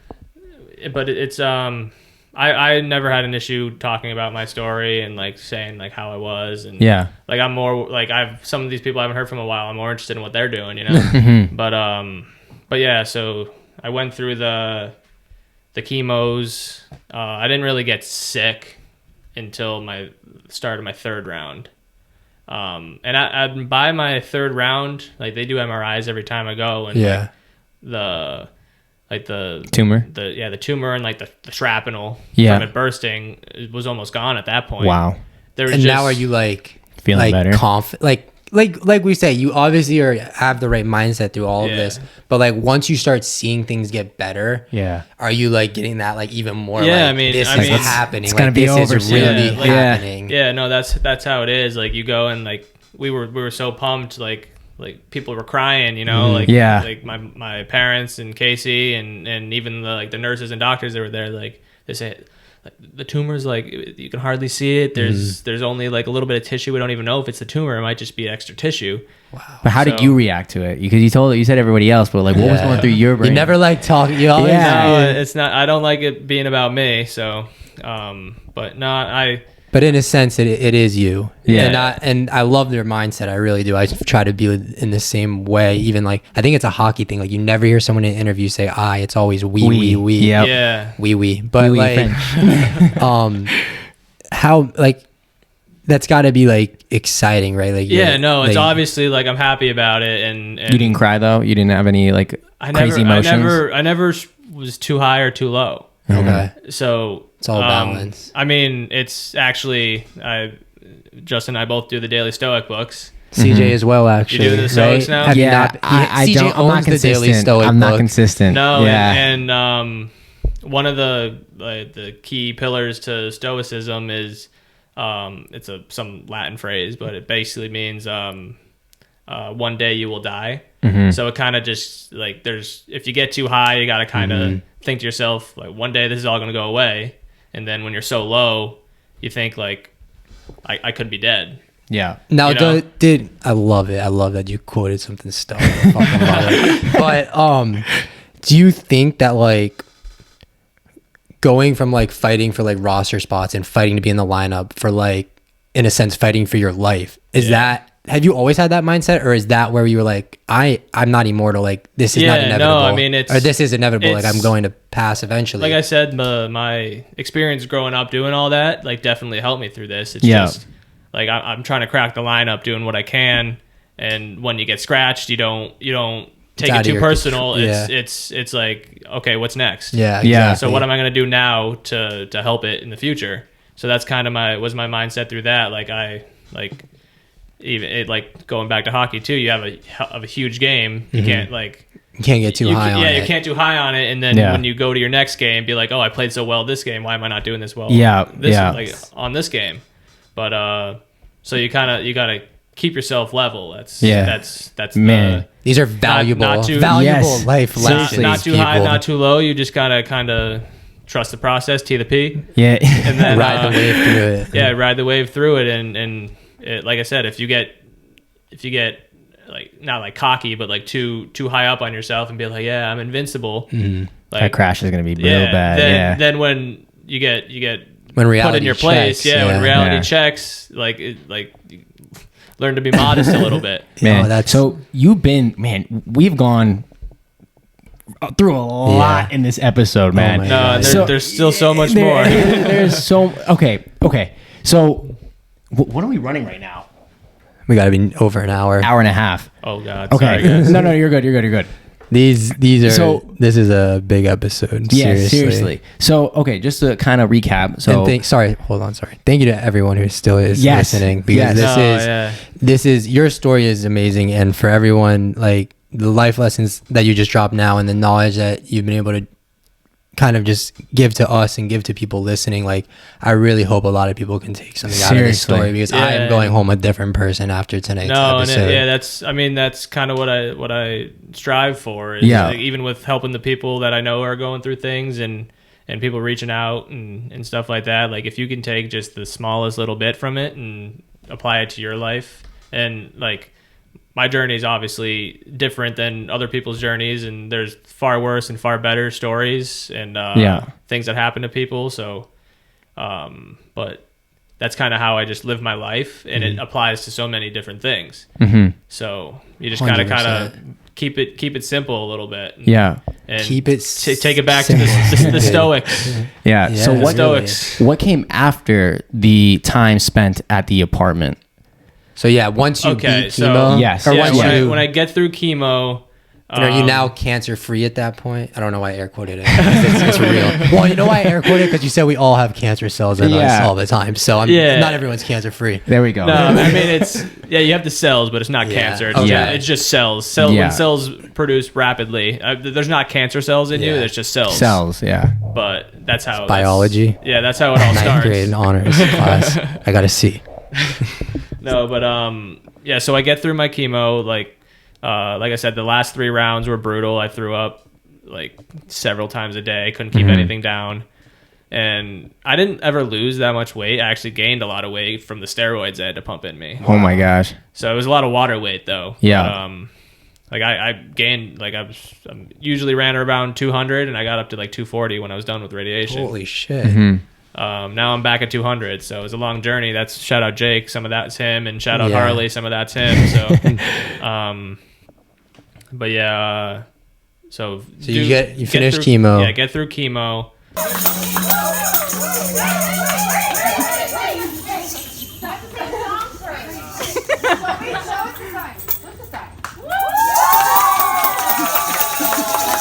Ring your bell. I ring the chemo bell.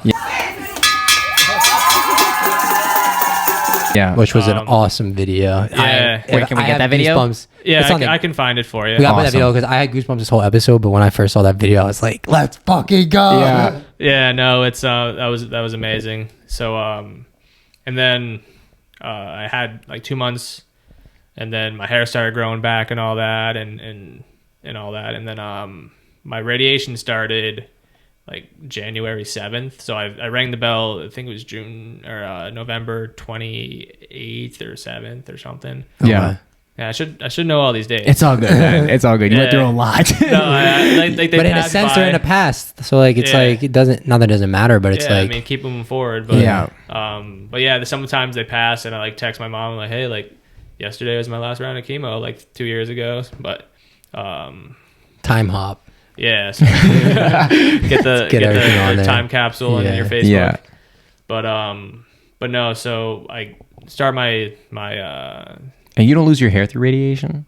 No, he did. I did. Yeah. Okay. Radiation, you lose the hair on the part of the body that's being radiated. So it was on my head. I lost my hair again because it started growing back after chemo. Yeah. Because as soon as you finish chemo, the cells keep going. And chemo's job, or what it tries to do, is it kills rapidly growing cells. Yeah. Which are the cancer cells. Mm-hmm.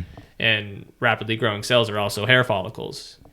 Because they always keep growing. So that's why you lose your hair. Yeah. Because those cells get killed. Mm-hmm. Makes sense. And then radiation it just burns it right off. Radiation. So it's because I had no hair during chemo, but I had like stubble during the radiation. Mm-hmm. And like the further I got along, it's almost like a burn on your head. Oh my gosh. And with radiation, wherever you get radiated on, there's always a chance the hair doesn't come back. Really? So like I lost all the hair, and it was did that gone scare you? Like, did you know that? I mean, yeah, but I'm sure other things were scaring you, but yeah, I mean, it wasn't my biggest worry. But so I was going.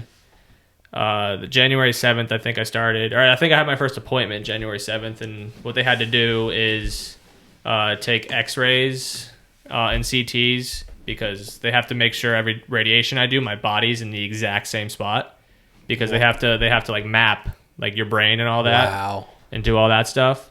So I actually got like stick and poke tattoos. I have 6 of them. For where to mark, like, and that was for them, like that you had to get that. Yeah, they did that. So they line you up in the CT machine, and once they get you as centered as they can, there's like red like lasers. Yeah.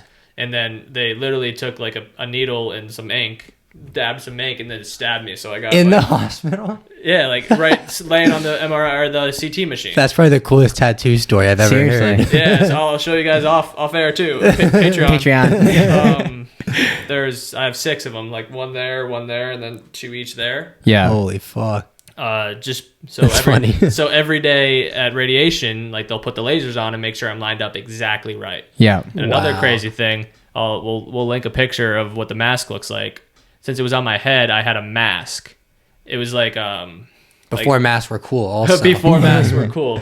It had holes in it, so it wouldn't have worked for COVID. But yeah, just to pretty much block the radiation from your face. No, it's because I couldn't move my head like an inch. Oh, so think about like a Saw movie. Yeah, like there was a piece of like melted like sort of plastic thing they put on my head, and then it would mold to my face, and then they would tie it down to the bed I was laying on. Oh, what the heck? Were you conscious for this? Yeah, no, this is all... You're awake. Oh my gosh, this is crazy. I had to do this every day for radiation. Holy fuck. So they for how long at a time? 3 hours or something? No, radiation only lasts like 45 minutes. But with the... strapped down, like I get claustrophobic in the MRI. I'm like, seriously? Get me out of here. It's been 10 minutes. I'm done. I'll send you guys a picture of what these masks looks like. Yeah. And then you guys will understand. And I don't have that big of a like claustrophobia, but I'm sure that affects anyone. Like just getting your face like strapped down. Yeah. No, I don't think. Personally, I'm sure I would have had to do it. Yeah. But I mean, they do freaking out there, man. They do put you under if you're like a child. Yeah. But like they would have to put me under because I'll be out. Like, hey, I'm a child. I need that. Oh my god. Because I mean, a child can't necessarily. You should see what they have to put children in to like make put them sure in a straight-jacket, like essentially, yeah. Yeah. Like just Google a picture of a child going through an MRI machine. It's kind of crazy, but that's not. So yeah, I got strapped down to the bed, couldn't move at all. Did my radiation, and there's no like you don't see anything or smell anything during radiation, but there are odd cases where you do, and I was one of those cases, dude. So just because of where it was located in my brain, one of the beams had to go like through my nose. So there was no smell in the room, but I could smell something because the nerve and the whatever it was getting stimulated. Oh, so what did that? Can you recall the smell? Like, I would probably get wheezy just talking about it, but I'll do it. No, you don't have to. Get him a bucket. If you've ever had rabbits. You ever had a rabbit? No, but you did, right? Yeah, I've had a rabbit. Yeah, I remember your rabbit. That's how I know the smell, or just any like farm animal. Yeah, I had a ferret. Probably that too. You know, like the little pellets that you made for like the bed. Yeah, like, that's kind of what they ran in. You know how they had that weird like it's like the chalky like yeah, but it has like a little farmy smell. You know, like hay almost. Not like or hay, like cow manure. No, it's a very distinct smell, and maybe people won't understand it, but maybe go buy some, or maybe everyone go buy it and smell it. Rabbit pellets, like the carnivals with like all the animals and stuff like that. Yeah. It was just like you smell like that farm smell, but then mixed with like bleach. Oh, and burning. And I didn't smell the burning. Okay. But it wasn't like the lemon bleach. It was like it wasn't a nice pledge. It was straight Clorox. Oh my god. I can still hardly. That's such a weird smell. Yeah, I still can barely stomach the smell of bleach. I can't even imagine how that like. And it was terrible. Like they tried everything, and I would see like lasers and like lights, but that's just because where the tumor was kind of in my head. Mm-hmm. So. Obviously, you can't have headphones on or listen to music or anything, right? No, they play like they try to make it as comfortable as possible. Yeah. Like they have like a cool like it's like the MRI machines screen that comes in. I'll show you a picture of the machines too. a cool screen that like you can pick what you want, like a cityscape or like a beach. Oh, that's cool. So you walk in and like you tell them like what like Pandora or radio station you want to listen to. So when you walk in, like you get the lights and like your nice visual, and then the music's playing. Like I said.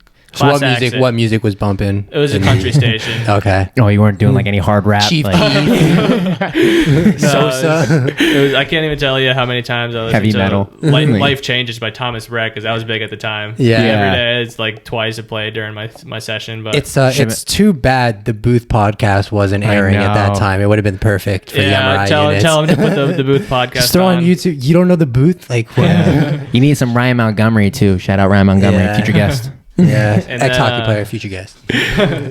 So so did that. They said like some people get this and they take like chapstick, like smelling chapstick and like rub it all over the mask, and I did that and didn't work. I tried everything, and there was only one time where I like threw up during it, and like I was like wait, how in the mask? Yeah, how does it even happen? In the mask? Well, no, I didn't. I was like, there's like, I would tell them I'm nauseous all the time, and they're like, if you ever need to like do anything, like, tell me, because I got to stop the laser right away, and you can't move. So I was feeling, I'm like I'm going, and then like they stopped the machine, and at that point someone ran and strapped the mask off, and I just because you could choke. Yeah, you could choke, right? Because you can't turn. Yeah, you can choke on the vomit, and then if they don't turn the laser off, they could radiate a different part of your body that you don't want radiated. Oh my god! So that's crazy. And then that's terrifying. I hardly ever threw up after, but I would throw up in anticipation of smelling that almost every single time. Just nerves. Just like knowing, just a smell. Just knowing that I was about to go through that, like just couldn't handle it. Oh my gosh, that's crazy. Almost every day, like before I went into the session, went to the bathroom and threw up. And then was it the anticipation, like, because not to always relate everything cold showers. Every single morning when I go to take my cold shower, I'm like, nah, fuck this. I don't want to be cold. But then once I get in there, I'm like, this water's not even that cold. Like, but so was it like that, or was it you got in there and it was like, nah, this still fucking sucks? I do dabble in the cold showers here and there. I don't do them every day, but I try. But it's kind of like after I finish it, like the cold shower is me before going in and during it, because it's not great during it either. Yeah, because that smell. And then after I'm done, like I'm like not sick and I can actually eat something. Okay. And I can go, like it's all fine. Like I still some of the days felt just terrible. Yeah. I mean, I drove to Miami, which is an hour and 15 minutes, and like if you guys know what the Palmetto Expressway is, I had to. It's a fun one to drive on. Yeah, rush hour every day because I had to wait for my mom to get home from work. So I to go. Yeah. Oh yeah. So that's crazy, man. So just heavy traffic getting home. It would take like an hour and 45 sometimes to get home. Yeah. So what comes after this? I'm just expecting it to get more and more crazy every time you move forward with the story. So I finished my radiation, rang my bell at that one, and then like my there was no way to like know when it's like remission. Like I don't even know what that like means, like for like when it would start, but like I've been fine ever since then. And wait, so remission, like being like cancer free? No, remission is like when cancer's gone. Yeah. Like okay. You're in that stage of when it's like over with. Because like I said, after my third round of chemo, like they weren't seeing anything. Yeah. And everything, I still get tested all the time, and take everything's good as of now. The only issues that I still, and I mean, my eyes got fixed eventually. I just had a surgery over last summer, about a year ago now. So I remember you were wearing like an eye patch. Yeah, I had to wear an eye patch. Like a year or two. 2 years. Like swapping back and forth, right? Yeah, excuse me. Did you say Argo? I would get every time I went out. Halloween. Did you go through Halloween like that? Yeah, I was a pirate for Halloween. Oh, you were? Yeah. It's legendary. I had to, you should have worn the eye patch over the eye patch, so it just was like, I'm a pirate, but I also wear an eye patch. Yeah, or just put two eye patches on so you can't see. No, but yeah, I'd get that like walking through like a Walmart. They'd be like, "I am 80," and I'm like, "You're like, fuck you, man! I am battling brain cancer." No, I mean, did you ever drop that? You just laugh at it. I'd laugh at something. I'd love like playing it for the kids. Yeah, you know, they'd be like, I'd hear them whispering to their mom, and it'd be like, "Is that a pirate, mom?" And I'm 80. And then I would say something like that, and they'd be like, "Oh my god!" But I didn't really like it when like adults would be like, "Yeah, of course." I mean, like I said, I've always been like chill with it, and like joking about it and all that, and trying to make like. But there's a setting in it. There's a time and a place for. Yeah, and you're allowed to joke about your stuff, and we can make light of it, but no one's allowed to like blatantly make fun of something. That's no. I mean, it's like some people were like, there was certain things like pissed me off. I never like said much about it to anyone, but like. Yeah, like, call some people out right now. Let's get the No, that would be in the Patreon too. Yeah, no, we're gonna go through my hit list, but so that leads us up to what you said, almost the remission. So you're cancer free. Has life changed for you after this? Like, what is your diet like? Like, what are the things you're eating? Are you conscious of sugar? I mean, conscience. Fuck. Conscious. But thank you. Like after radiation, I knew I couldn't play hockey again, so I'm like, I'm gonna like try working out and eating healthy to like as a sport, you know, like do that as my because I'm a competitive person. That's my compete is doing that. So I started trying to go to the gym, but I still deal with the pain, like the back pain from. It's really that bad? Yeah. I've gone to like. Is it like scoliosis now or no? It's just I've always had a bad back through hockey, and then being it for bed rest in a month just like crippled the back. Really just so. Have you looked into like yoga or? Yeah, I mean, I've done physical therapy. I did that for a few months, and I still do like the stretches. Yeah, I help it as much as I can. But like it's still like when I'm overworking, and I do work a lot, so like I feel it now, you know, just sitting here for so long. Sorry guys. You're good. But yeah, so I still deal with that, and then I had to deal with the eye thing is what really bothered me for the longest, because like everything else was like inside, like I can't feel it, or I can feel it, but I can't see it. It's not like it reminds me every day, but every day I look in the mirror and I'm like, okay, I can't see out of one of my eyes, and both my eyes worked fine individually. That's why I switched the eye patch. Yeah. But when I see with both, I would get super nauseous, because I mean, it's That's like crazy, seeing cross-eyed. I'd see, even sometimes now, I still see like two of everything. Like, even right now, like like if I would go on my phone, like I usually close one eye to like go on my phone like up close. So when you're driving me home tonight, should I be worried? No, it's like the far distance is fine, and there's no there's nothing like that. It took a while after my surgery to get that all done, but I waited so long for the surgery. And was it like, sorry to interrupt you, but like when you rang your bell when you were like cancer free, was that like okay, I beat it? Or is it like once you got the eye patched off and once you started living your life again, have you beat it? Or are you still dealing with everything? And it's I like, now that everything's pretty much done, I look back and I think like, okay, like I was on track. I was gonna try to play like men's league. No, like college hockey. Yeah, I was looking for the future in that. Yeah. And so that bums me out, because like I still have a huge passion for hockey. So just not being able to like finish that way, and having it be done for me, like I know you went through that, and I had to make the conscious decision, but I did go through not anything similar, but multiple surgeries and walking away from that, when all of us, it's been part of your life. 100%. And to kind of, I got thrown right into the rat race of real life, you know? Yeah. Like I didn't have like the like the lull, like the period of time where you got to like relax or. Yeah. I mean, I worked for my family's company, so they understood what I was going through, which thankfully I was able to do that and make money and now save up and do all that. But so you don't have any, like, what's a good way to put it, like sour memories of the past then? No, I mean, everything happened for a reason, and it made me who I am today, and I'm proud of who I am today. Yeah, 100%. So I don't regret much of the past. I try to like keep looking towards the future. No regrets, you know. Is that tattooed? Yeah. No, that one I didn't get tattooed, but like there's obviously things in my life that I wish didn't happen, like not including anything that happened to this. But I'm not, like I said, I'm not glad it happened, but like you wouldn't be where you're at in your life right now if it didn't happen. Like I don't think I would be. Like, I wasn't like a bad person before, but I know I'm a much better person now.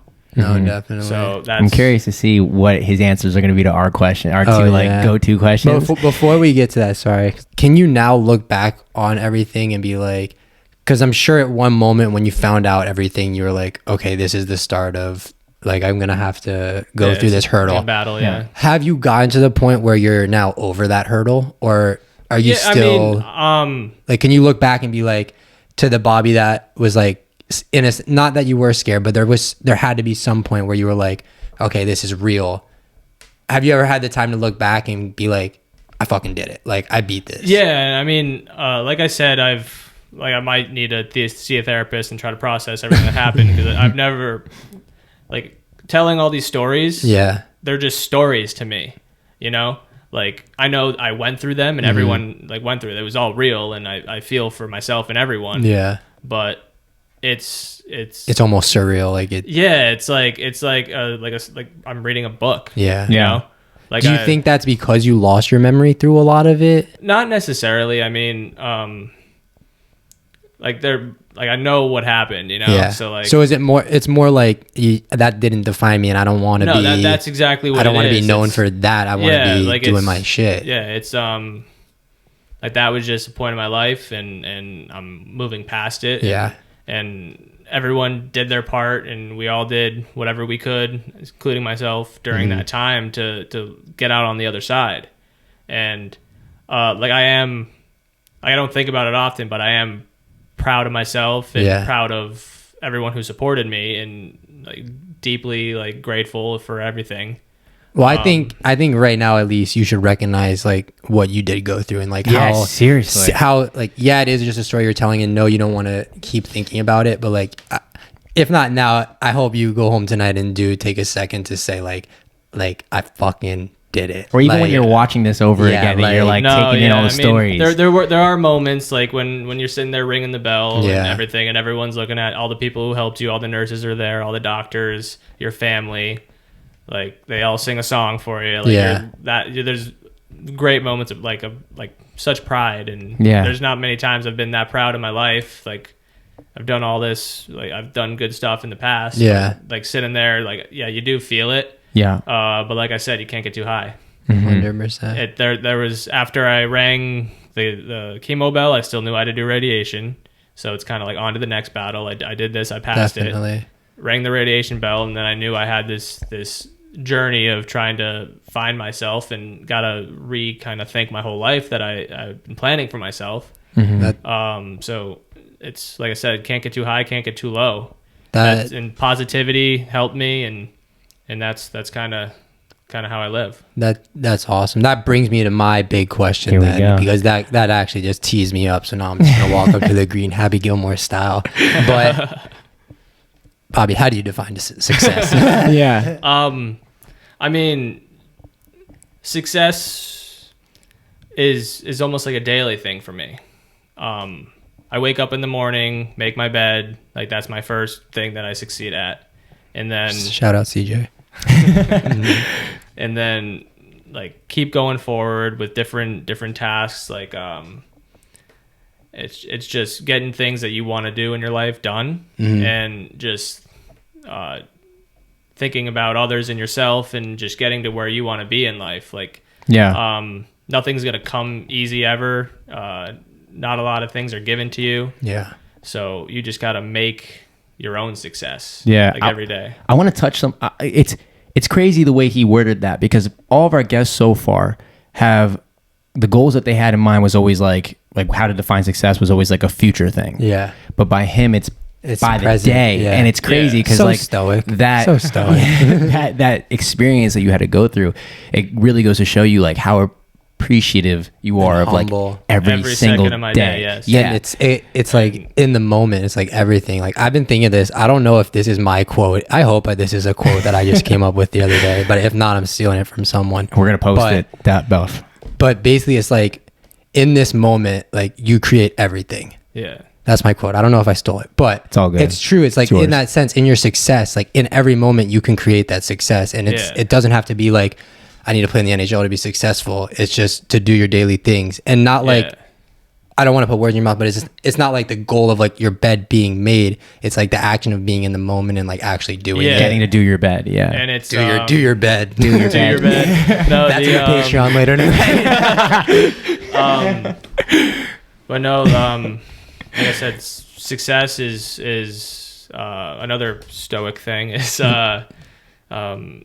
it was actually the other day, sweat the small stuff, because the small stuff is the foundations for the big stuff. Ooh, we're getting the opposite end of this one. Yeah. So you can't, like, you have your big picture in mind.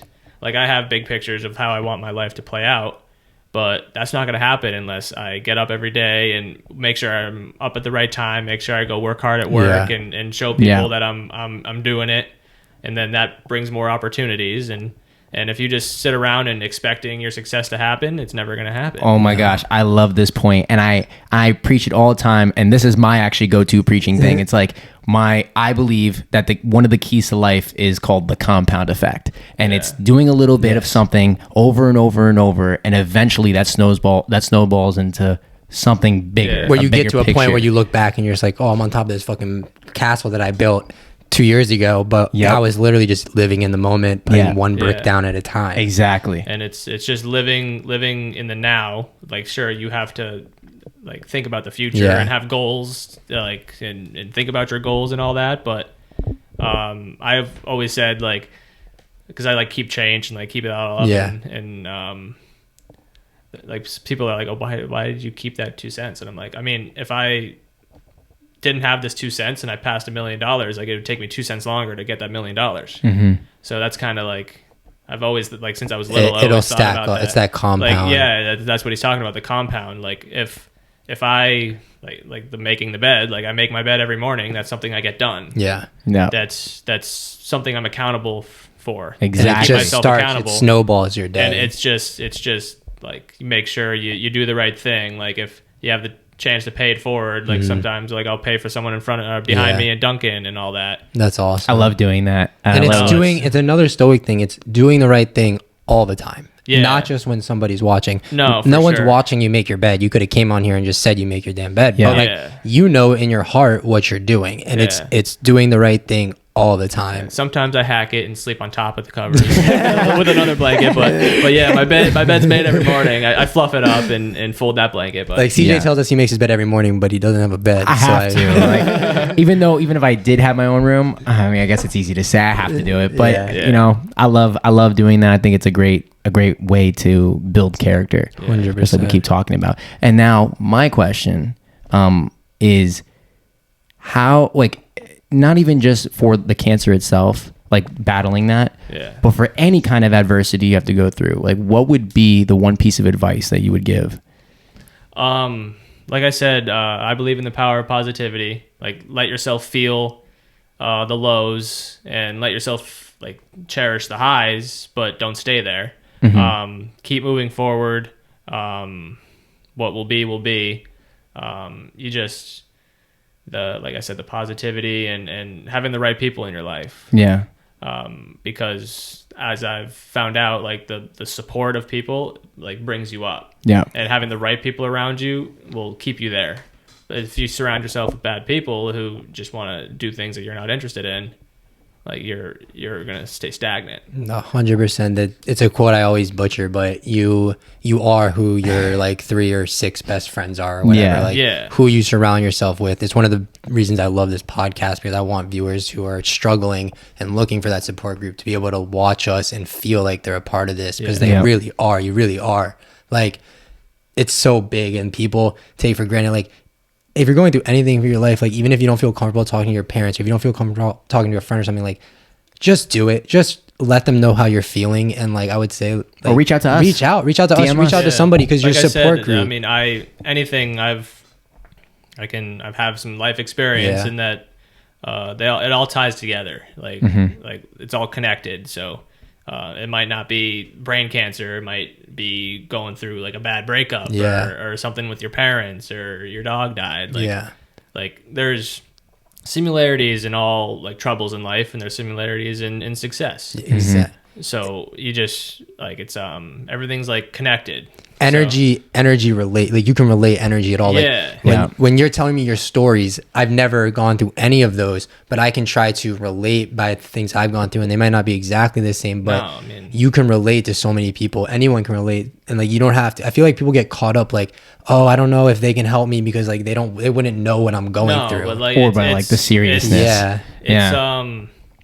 It like struggle is relative. Yeah. The thing I struggled with the most in my life might be to others like way worse than what you're struggling with. But if that's the worst thing you're struggling with in your life, that's all you know. Yeah, exactly. So it's just you could, like I said, trust the process and keep going through and then finding your way through it and like reach out, help, support. Like that's what life's about. Yeah, like and learning and it's like the saying is like to learn something new every day, but like the more I think about it is like the only way to learn is to like kind of fail at something. So like, go out there and try new things and be excited to, in a sense, like fail them and like so you can learn something new. All the crazy successful people in life, like they have stories. Unless they were born into money, they have stories of not giving up, constant failures. Constant failures. Like you don't track success by the good things you did. It's all the steps that you had to take to get there. Yeah. And like you don't wake up successful unless you're born into it. But unless you put $100 in Doge and then it goes up. Unless all those people at GameStop or whatever it was. Speaking of, since you're like so like with your money, do you invest in stocks, anything like that? No, side note. Yeah, no, I have a lot of money in the markets, and I've been dealing with all that. And part of my news that I've been talking to you guys about, I'm moving. Oh, nice. That's what I was going to bring me to. Congratulations. So where are you moving? Next? I'm moving to South Carolina. My fiance Casey and I are looking to get a house. I'm going to be living with a friend for a while until we get that all taken care of. But. So for anybody looking in South Carolina, anybody watching in South Carolina or any real estate agencies, please help a boy out. And another just piece of advice is it's never too early to get your credit right. Mm-hmm. My mom, they've made decisions that maybe affected credit, and like that always stays with you. Yep. Yeah. So she's always preached to me, like from before I even got my first like debit card, like make sure when you get a credit card, like you build your credit up. Yeah. Like you don't miss payments. You don't do that. Yep. And I've had like credit history for like 4 years now, and I haven't missed any payments. I have a couple of credit cards that are always paid off, and had a way, Bobby. And it's that same thing. It's what you talk. It's building over constantly, just building it up. That's over 4 like years. Credit is like that's how everything's connected in life. Like credit, I had to build it, and then I was actually pre-approved for a loan, and for a 22-year-old, that's amazing. To get all that money from a mortgage place. Like it's because when I was younger, I trusted the process and built up my credit. So and I've instilled. And that. Don't get too high on this now. No. I mean, it's not. What's the top? 850. It's not 850. Yeah. Keep going. You got to break 850. You got to break this new scale. New scale. I mean, you can't get too high on it, and like it's. I don't try to like think about like the pride that I like get. Like I know like for a 22-year-old getting a pre-approval for home and getting that loan and all that money, like not a lot of 22-year-olds can say they can do that. But I'm sure, it feels great, and like my parents are like, oh my god, like I can't believe that. And it's just like what's next? Yeah. Wait, so you do you not celebrate the accomplishments that you? No, obviously, like I talk to like the people close in my life, and I'm like, hey, like I did it, like I got this loan, but like you're proud of yourself, but you once again aren't going to get caught up in it because it happened, and now it's what's next. Yeah, it's like bosses will like, and people would talk about their bosses like, what if it's not what you've done for me, it's what you've done lately. Mm-hmm. And I just kind of think that's how just life is. Mm-hmm. Like I can take pride in what I've done and the accomplishments I've gone through and did all that, but at the end of the day, there's so much more I still want to accomplish in life, and you can't get caught up on those. Yeah, like you feel it and you're happy for yourself, and like I said, can't get too high though. Yeah, time doesn't stop ticking. Yeah, because like the Stoics say is one day I will die. Yeah. Mm-hmm. Which it's kind of morbid to think about, but you don't want everything you've done to be for nothing, you know. And I would say until you accept that right there, that one day you will die, I don't think you'll ever live. No. Because until you realize that right now is like, this is one of my favorite quotes, and I haven't put it up yet, but it's a Jim Morrison quote, and it's, "No eternal reward will forgive us now for wasting the dawn." And to me, that basically means like, live in that moment. Like, there's nothing else out there. And if you're not in your present moment and accepting that you're not going to be here forever, and you're not just in that moment, like, you're missing out on so much. Yeah. I think a lot of people are searching for answers, and it's go search. Like, it's all about learning, but try to learn how to just live in that second. Yeah, I mean, doing your searching is you're doing something. Yeah. Yeah. It's not just like sitting back and accepting like, oh, my life is this, my life is that. It's okay, what do I do next? Like, how can I be happy? Mm-hmm. And then, so to say, if you would die tomorrow, like, are you satisfied with what you've done Today or in general? I love that. So where are you with that? I mean, I was supposed to be on earlier in the podcast, but I was going through a lot. Yeah. So I needed to kind of find myself more, and that's when I got into these Stoic books. I read another one that Harley mentioned, Rhinoceros Success. Yes, sir. That's our first key. That was, as we told our viewers, if you're getting into reading, I mean, if you're listening to us, you're getting into some kind of motivation. But if you're going to start reading, Rhinoceros Success is the best basic book, I would say, to start. I mean, and the Stoic journals are... Yeah, and with the Stoic journals... like I was talking to Justin about it because I know he does them. And when I first got it, I was like, okay, I'm going to get the writing one too, because there's a reading one and a writing one. And I'm like, should I just wait till I get them and do them both at the same time? Yeah. And I'm like, yeah, it's coming tomorrow. And he's like, yeah, just start it tomorrow. And then I'm like, you know what? I'm going to read it tonight. Yeah. The actual one was like, start today, not tomorrow. And the one I read was that. That's and I was awesome. just like, that. okay, like I'm in now. And like, that was a test from me. I would never tell you to start tomorrow. No, I'm kidding. But,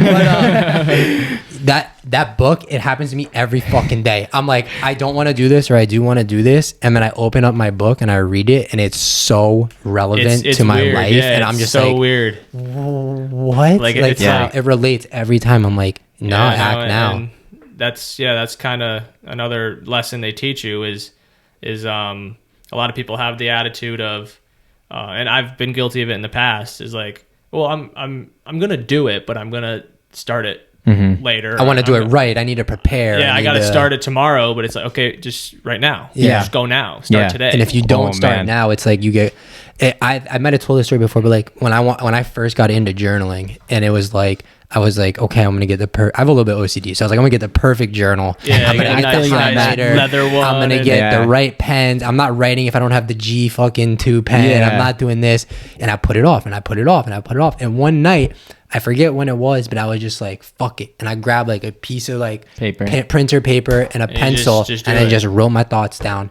And I was like, everything's I did it. I was like, I did it. And I went, and the next day I bought a journal, and I literally stapled that paper into the first page. I was so proud. I wanted it in there. And I probably have 10 to 15 journals in my room now of my life, and I just love it. Let's fucking go. And it's I've been guilty of it in the past, especially with my like journey with losing that weight I had gained, and I'd always be like, all right, I'm going to start Monday. Mm-hmm. And then it's Monday like, came, and then it's like next Monday. I mean, I waited, so let's go a little longer. But then when, like after reading that, and also just getting it through my own head, because that's kind of how I started thinking too. It's like, I'm just gonna start right now. Like if I start Monday, like I'm just gonna like fuck off for the next few days, and then start Monday. And then Monday you'll be like, I'm sorry, wish guys. I started. We are gonna have to cut this short because the batteries are starting to blink on the camera.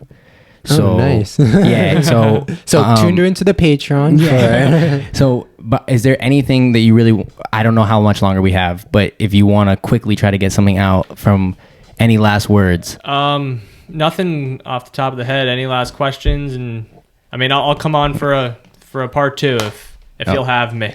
100%. We're gonna definitely need one. Yeah. 100%. We're gonna need a part two. There's a bunch of stuff I didn't even get into with other aspects of life. But there it is. There's one. There we go. Can't see us anymore. We'll have pictures up. They can still hear us if anything, but Bobby's still good. It's just me the rest of the time here, huh? Yeah. No, but it really, and it sucks to end a little short, but we've been rolling for a while, so I think we definitely will have to do another little story or segment or part 2 on this. But it really is such a fucking honor to finally have you on here and to hear your story firsthand and hear everything that you've been through. We'll go vlog style. Vlog style, yeah. No, but to hear everything that you've been through firsthand, and I just really want to thank you for coming on and sharing your story and like giving us the chance to hear it and everyone else the chance. And like it like I said, it humbled me, and I'm gonna continue to live my life in the right way. And you reminded me to be the right person all the time tonight. So thank you personally. That means a lot. And if you just get one piece of knowledge throughout this and helps you with one thing in your life, that's my goal. I just want to use my experience in life and my past trials that life has put me through to help people go on, you know? Definitely. So I know there's like life sucks sometimes, but it's one day jump you'll over die. that hurdle. So let's go. Keep going. 100%. Yeah. Is there anyone you want to thank, or really anything you want to end with, or shout out, or drop your Instagram, or drop the OnlyFans? Drop the It's just my Instagram is at Bobby DeFriest. If you guys want to link it, then can you spell it out for the audio? BOBBYDEFRIEST. That's my Instagram. And, there we go. And Twitter and all that. And if you guys want to more interested in the story, I think we still have the DeFriest Strong Instagram, and then a Facebook group, DeFriest Strong. Like if you're interested in more of like the day by day that Casey ran those. So yeah, we'll link those below. Yeah, she kept everyone up to date day by day with the journey. So if you're I probably missed a whole lot. Like I said, you might have to go look back on it. All these stories were told to me. Yeah. So yeah, if you're more interested, you can take a look at there and just keep on living. Awesome. Well, dude. It has been an absolute pleasure of having you on today. Seriously. Make sure to like and subscribe wherever you're listening or viewing, and we will see you guys in the next episode. Woo!